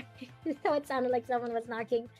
I am the woodcock that is wobbling around. Now, Nah, don't say the O word, Mike. No, if she looks old, then I must be ancient. Which is why the Control Court believes we can make use of the Longinus arsenal during this operation. Oh, the Buster Call, again. Why are we using that a lot these days? But doing so also means that we will give up on retrieving a sample from the advanced subject. Without the sample, progress on Omega File will fall behind at least 40%. That's too long when the situation on the surface can shift at a moment's notice. That's right. The Longinus arsenal can only be used in the worst case scenario. Yeah, because it takes time to set up. Omega File is an important turning point of this war. It is worth the risk. I guess. Send out the task force, defeat the Hetero Hive Mother, and retrieve our samples. As Grey Raven has expected, they will be instrumental in this mission. I always am. I'm instrumental in every mission. Now we need others to participate. Who do you have in mind? Hassan looks at Nicola, who pauses for a second before speaking a name. Hans. Hans? Oh, the human guy that was with us, during Echo Aria, I think. He's 67. Don't mean it like that. Dang, were the years not kind to her? I mean, they went through an apocalypse, so I guess they weren't kind. Mike, it's okay, it's okay. I'm just a little sensitive about my wrinkles. His strength is crucial to this operation. If Grey Raven, with their specialized frame, is our assault breacher vehicle for the Hetero Hive Mother, Hans is our best choice to safeguard the vehicle and deliver it. I mean, yeah, he did do it last time. So, since comms with Babylonia are jammed in the forest park, we can't issue commands to the ground troops there directly. They will require someone with the ability to observe the battlefield and make judgment calls. Whether to use the Longinus arsenal and destroy the Hetero Hive Mother, or to order a full-force assault on it to retrieve samples, to save the surviving scavengers, or to extend the hope Grey Raven brings. Each decision is critical, every choice burdened with immense pressure. Hans is one of the only commanders who can shoulder that on the battlefield. Okay, Nicola. Okay, I didn't know you were such a Hans enthusiast. Hans fan. A Hans stan. He's been in more wars than he's still... Okay, he's still hyping up his boy Hans. He's been in more wars than any of us since the Golden Age. His experience makes him the best option to guide this mission on the surface. But his health has been getting worse. I don't know if he'll walk out of the Puglia Forest Park ruins alive. Commandant, you have to be the human with the worst luck with missions in every universe out there. Every time something happens. Every time. That is the burden of being the protagonist of the world. You just said that Omega File is worth the risk. Fine, but I have to talk to him first. Celica, send Hans to the bridge. Hans appears on the bridge, standing straight and tall. His conversation with Hassan lasts mere minutes, but it feels like ages have passed. As their conversation comes to an end, everyone in the room falls quiet. I have a feeling that once you reach a certain age, you just expect it not to work anymore at all. Like, no matter what, people past a certain age just, you know, they just aren't working as they used to. I should know, I'm old. So, you know, either the President of the United States or Hans, I feel like anyone above the age of 80 should just be an automatic no for any kind of job. Hans salutes and breaks the silence. Whatever it takes. Even your life? A soldier's life is humanity's leverage. To be utilized to my fullest is my ultimate wish. Hans's gaze is resolute, undaunted by Hassan's questions. Alright, Babylonia's forces are at your disposal. I'll give you some time to come up with a list. You can confirm it with Nicola and Hilda later. What is Grey Raven doing as the critical team of this operation? Lee and Liv are helping the Science Council to... Oh, so they're not coming with us? Okay. To analyze the Heterosapien footage from Woodcock. Lucia and the Commandant are going over their equipment. We have prepared some special weapons to increase the odds of success. Oh, they're going... Oh, okay, they're all going later. This is just what they're doing now. Hold on. I'm using my phone to watch the stream too. Just to make sure that it doesn't, you know, freeze or something when I don't notice. So, like, my phone is almost out of batteries now. It's at 20%! Gotta charge! Okay, I'm back. I see. In that case, I'll need the following 3 teams from those standing by. Already? Do you need to think it over? That's not necessary. Understanding the strength of each soldier is the basic requirement for a commander. First, Woodcock, led by Harley Joe. He was the first on the scene and thus understands the park the most. He also applied to return to the Forest Park. Okay, fair enough. And Harley Joe's achievement in communications means he might be able to solve the interference inside the park. Considering his team was hurt, I want to assign constructs from other squads to him as a temporary team. Fuck, Effort, what did you miss?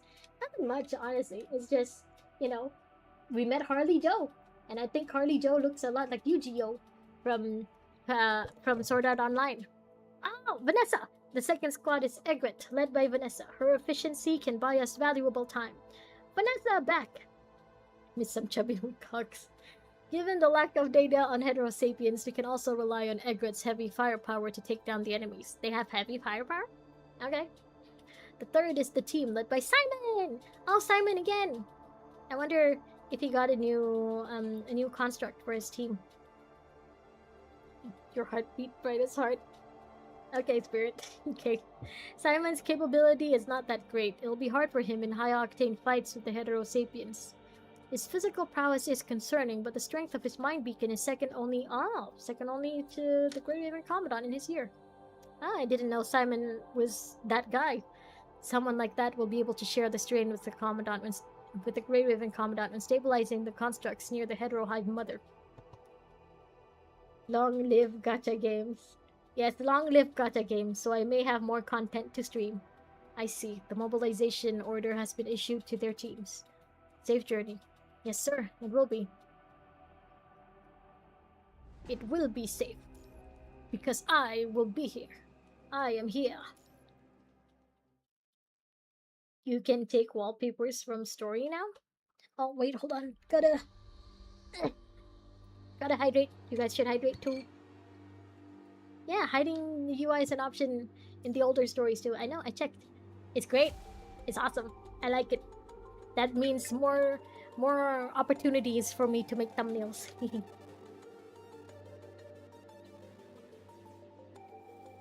Ah, speaking of thumbnails, this is pretty. This is so... wow. I just really like the cool tones and the greens and the red in the foreground. Okay, it's beautiful. Where did my black cards go? I used my free pull on Ishmael and then I used the rest to get Luna because I felt like my alpha was missing her sister. So I got Luna and then I put her and Alpha in a dorm together and they were very happy. My black cards went to Luna and I regret nothing. I also used the free skin selector on Luna. I like it. She looks very pretty. The transport craft drags its light blue flaming tail across the sky. You finally return to the front line. Your exposed skin, uncovered by the exoskeleton, can feel the moisture in the air, meaning there is sufficient rain in the area, which explains why the Puglia Forest Park ruins could last on the barren earth until now. There is no time to rest after the transport craft lands. Orders are issued to gather everyone together. Hans, like an unyielding oak, stands in the middle of the field, watching the construct teams before him with the eyes of a hawk. Good from your point of view, but the thing is that I have less black cards now. That's the thing. That's the thing. Wedding Luna's skin here proud. She just looks so good in white. I can't. I love it. She looks so... Red is not her color, okay? As much as Luna Oblivion, like, she looks cute in red, I guess, but it's not her color. She looks better in white. Luna would have been more happy with her sister's new frame. But I already have her sister. She don't need more copies of her sister. I already have 2 other Lucias. She's got enough sisters. You got Lucia Pyro. Oh, okay. Soldiers. Hans is not very loud, but his voice is firm enough to reach every one of your ears, making you all stand straight. I'm sure you've read the briefs. I'm Hans, commander of the ground forces in this mission. No matter your valor in the past, your job now is to follow orders. My judgment takes precedence in unexpected scenarios. Proud to be Lucia's husband, as you should be. Understood? Understood. Understood. After the familiar introduction, Hans cut straight to the chase. Luna liked the inverse crown? I didn't get it because I already have 2 Luna skins, unfortunately. Got Vera instead. Ah! Yes, of course, we must bark. We must bark for Vera, so naturally, she also gets a new skin. That's sad, and also Hans. You like her animation more in that skin. Oh, for which Vera? That's sad. What's so sad about having multiple Lunas? I also wish to have multiple Lunas one day. I won't repeat how important this operation is. Based on Woodcock's initial reconnaissance, the advanced heterohive mother is located inside the yet-to-reclaim CPF-040 at the center of the Puglia Forest Park ruins. Vera's coding is cool, but oh, is it the beach skin? Because I think Vera also has a beach skin. I thought she looked hot in that one. One single team could not continue their investigation under the threat of the Heterosapiens, so that duty is now on the elite commandants here and your squads. But wife matters. You use the Goth Luna skin. She looks great in black. Oh, yeah, I guess the black and white are more Luna's colors than red, huh? Got Lucia's gacha coding though. Yeah, I like that we were able to choose the skins that give them, you know, different animations. It just feels so much more premium. You still chose Lucia. It's still Lucia at the end of the day. You're still a loyal husband. We have 2 objectives. Your construct passes a bit domain node to each commandant at Hans's orders. You benched your Unk. You benched the Unk. And after he's done so much for you, holding the bit domain node once more, you cannot help but remember the fight with Wan Shi against Siren. Are we still not calling her Selena? Time seems to rewind back to the moment Selena and your eyes met. First, your haze is interrupted by Hans's voice. With his hands behind him, Hans looks at CPF-040 at the center of the Forest Park ruins. So I guess that goes to show that the Commandant still has the flashback glitch, huh? Locate and defeat the heterohive mother that is hiding inside CPF-040 and allow Grey Raven with her specialized frame to retrieve samples from it. Oh, you'd rather bench Unk than bench your wife? Understandable. When I decide that it's no longer feasible to retrieve the samples or the mission to retrieve them has failed, I'll issue commands to install the bit domain node so we can guide the Longinus arsenal and take out our enemies once and for all. Second, to save as many surviving scavengers we find on our way as possible. Hans pauses when he says it. Of course, that's the best case scenario. Yeah, I don't think there's any scavengers to save. You know, just between you and me, I don't think there's any left. He didn't like Unk anyways, but it's Unk! You've read the intel on Heterosapiens, but I want you to remember that their appearances imply what their appearances imply. The punishing virus has evolved beyond our understanding in the blink of an eye. Who knows how they will change after we enter the forest park?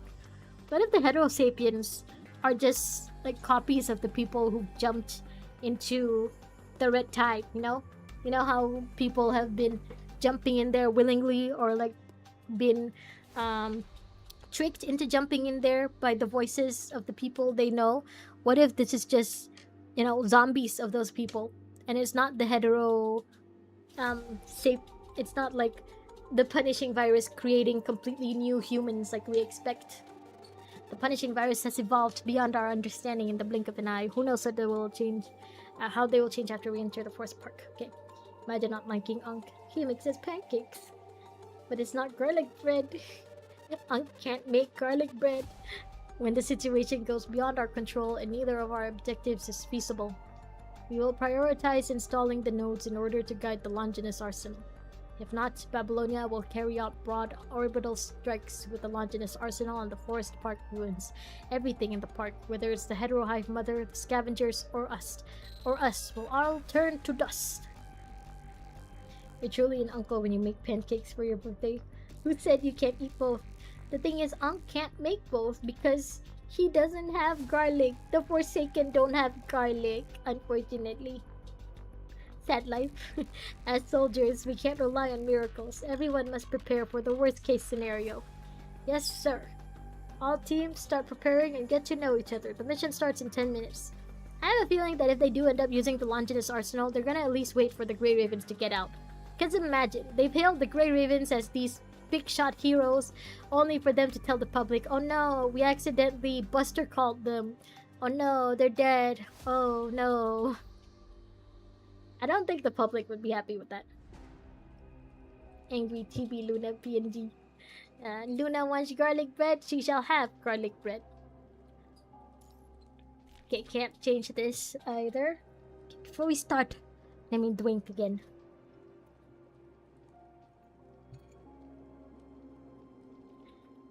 What's motivated Alpha dead now? All he's done is prepare for his exams. Gotta wait to get black cards. Oh, did he his cameo?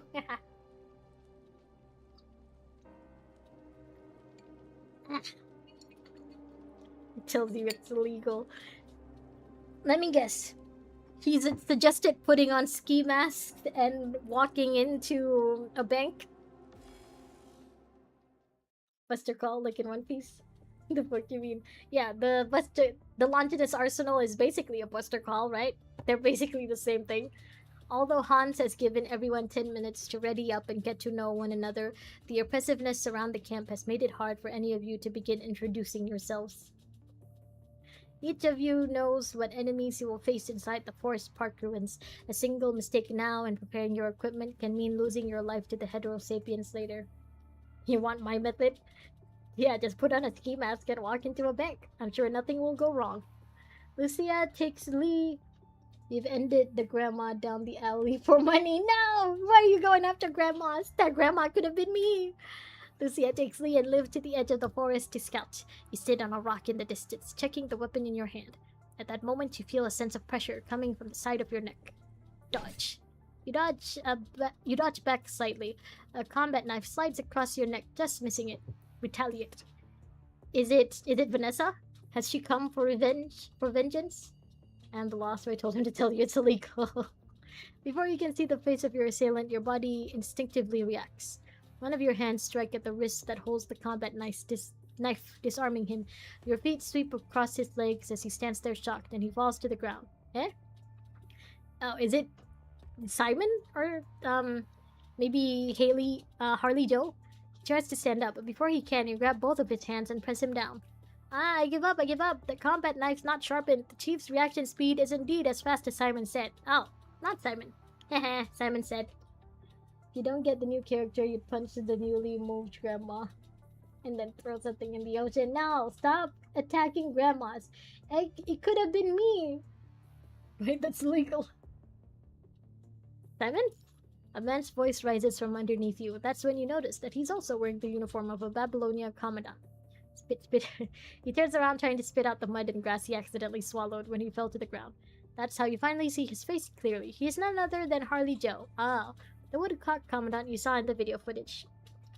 Hey, Yu-Gi-Oh! This is the first time we meet, yeah? I told you what would happen and you still did it. Are you just a fool? It's rare to get an opportunity to train with the chief one-on-one. Aw, you calling me chief? I am the law, so it is legal. You hear a female voice nearby, the mechanical arms behind her back lifting along with her two arms.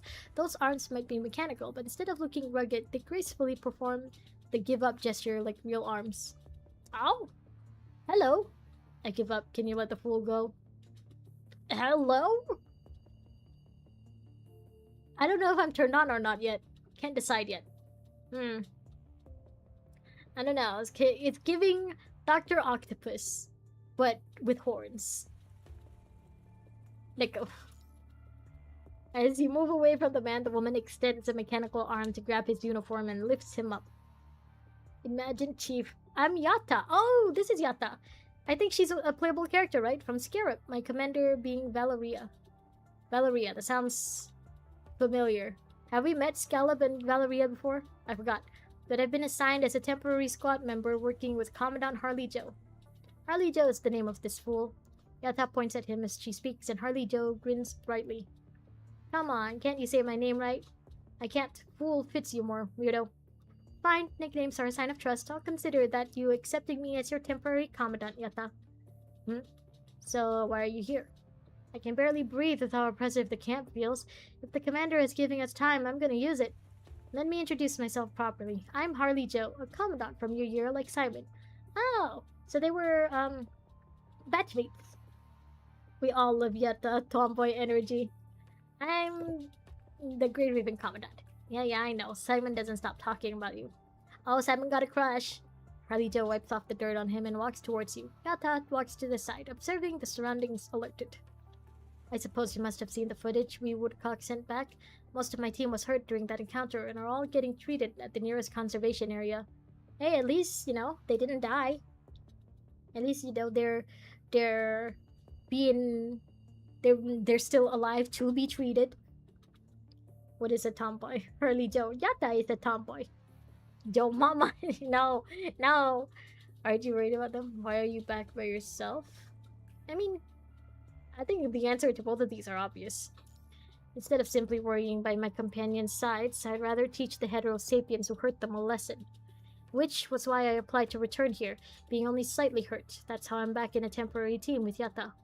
Also, the fact that you were here at first, I think means that you are more likely to know your way around. So, you would have been brought back here either way by Hasan and Nicola. A boyish girl, like it's, not a girly girl. Aren't you scared? Aren't you nervous? Regarding the heterosapiens? The truth is, I'm scared shitless. You can feel it yourself. No, I don't want to feel where you shit. No. He grabs your hand and lays it on his wrist. Okay, I thought this was going a different direction. His intense pulse confirms his story. The whispery tone he takes when he talks about the heterosapiens suggests the same thing. As a soldier, I thought I'd seen my share of powerful enemies, and I'd long forgotten what fear feels like. The heterosapiens don't look scary, yet they aren't particularly powerful. The fear they cause stems from how little we know about the punishing virus. I feel like the punishing virus is adapting to Earth's environment more and more. You like tomboys? I'm pretty sure a lot of people like tomboys, right? Tomboys and goth girls. I think they're both universally what's the word? Universally sought after by men. Just saying. I mean, it's fair. It's evolving into the humanoid heterosapiens in such a short period of time. What is it after next? To replace humans and rule Earth as an entirely new life form? It's scary to think about, isn't it? I don't know. I'm kind of fascinated to think about what the punishing virus imagines would come after humans. Of course, I have to be back to prevent that from happening. This is Earth. If anything should get kicked out, it's the punishing virus. Not to mention that conquering our fear, defeating the enemy, and acquiring victory are what we soldier folks do. You're Asian. Just saying.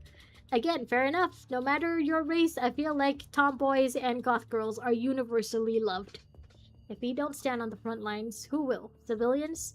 I don't want what happened to me to happen to more people. What? Oh, haha, nothing. Forget that. I mean, I have a feeling you have a sad backstory. Why else would you have a unique character design, right? So, by the way, we don't want to be too nervous. A tense bowstring will make the bow snap quicker. I guess that was why the commander was asking us to introduce ourselves. Both girls that are Genevieve or Luna fell off in your eyes.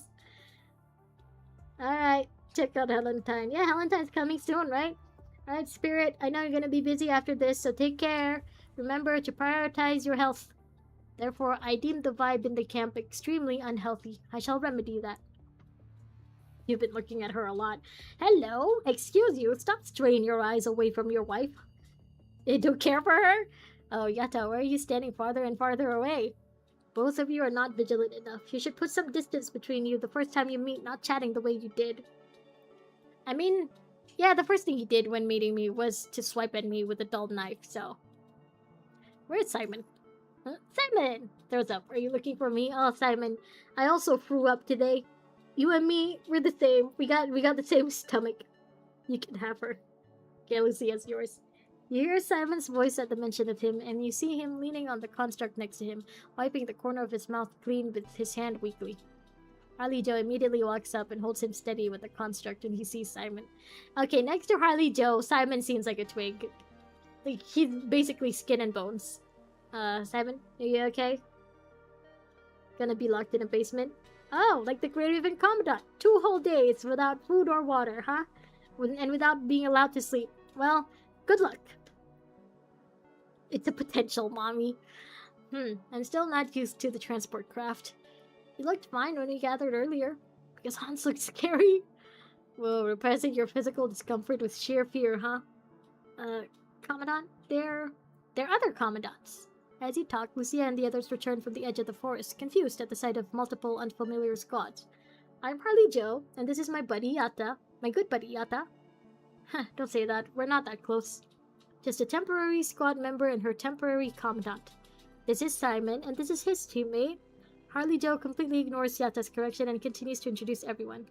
I wanted them to introduce Simon's teammate. I want to see who they replaced that character with. The one that betrayed us in the ARU. I forgot her name. 10 minutes are over. Gather up. We're heading into the forest park. Yeah! Hans's voice shows up near Simon out of nowhere. He jumps up dramatically away from Harley Joe and the construct holding him. Silence! Before we know more about the Heterosapiens, we can't rule out that loud noises would attract them. Hans gives Simon a deadly stare before waving his hand, and his teammates immediately spread out, preparing for attacks from the Heterosapiens. Egret, led by Vanessa. We're not seeing Vanessa? Also walks up from the side and stands next to you.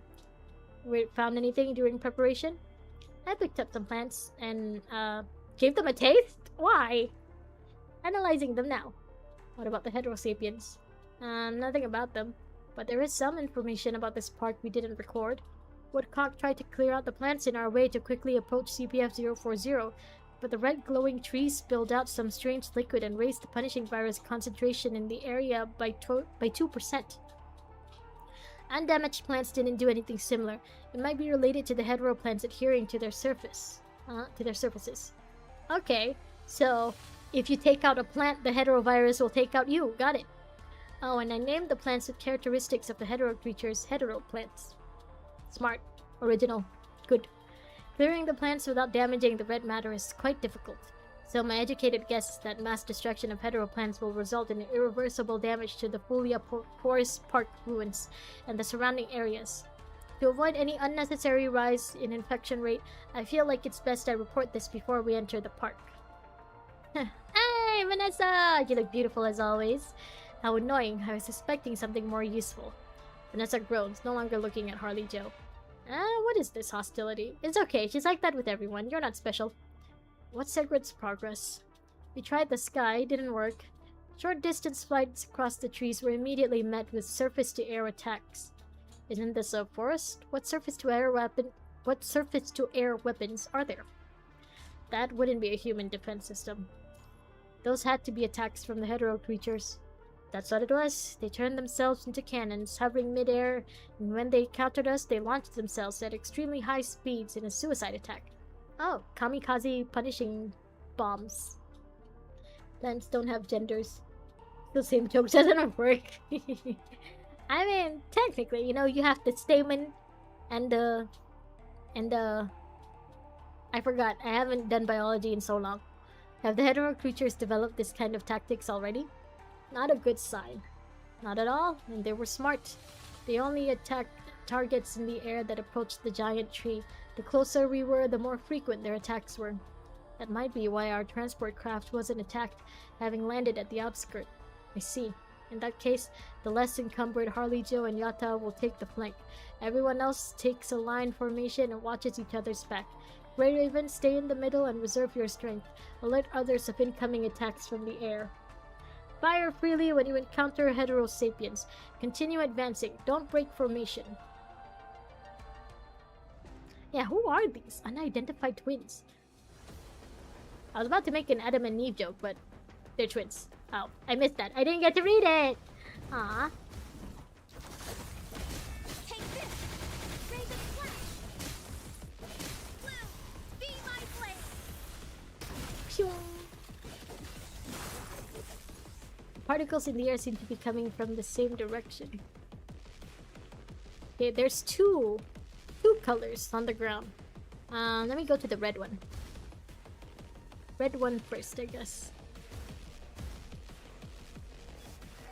much nearer to the source the visual module is hacked. Yet and I have periodic comms are detected. Oh, I didn't have time to read all that.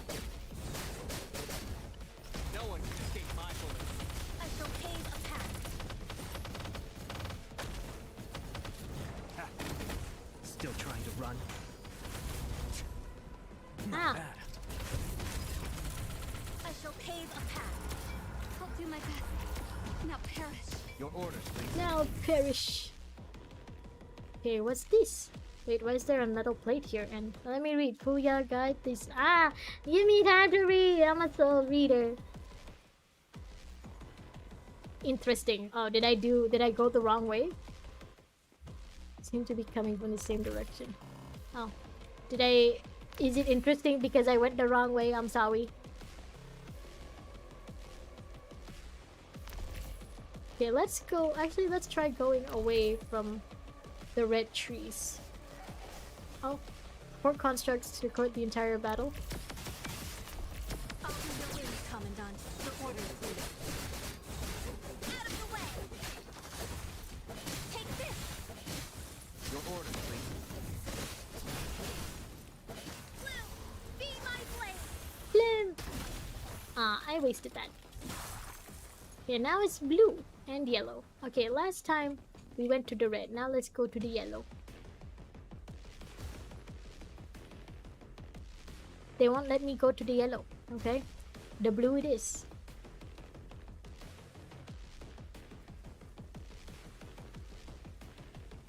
No.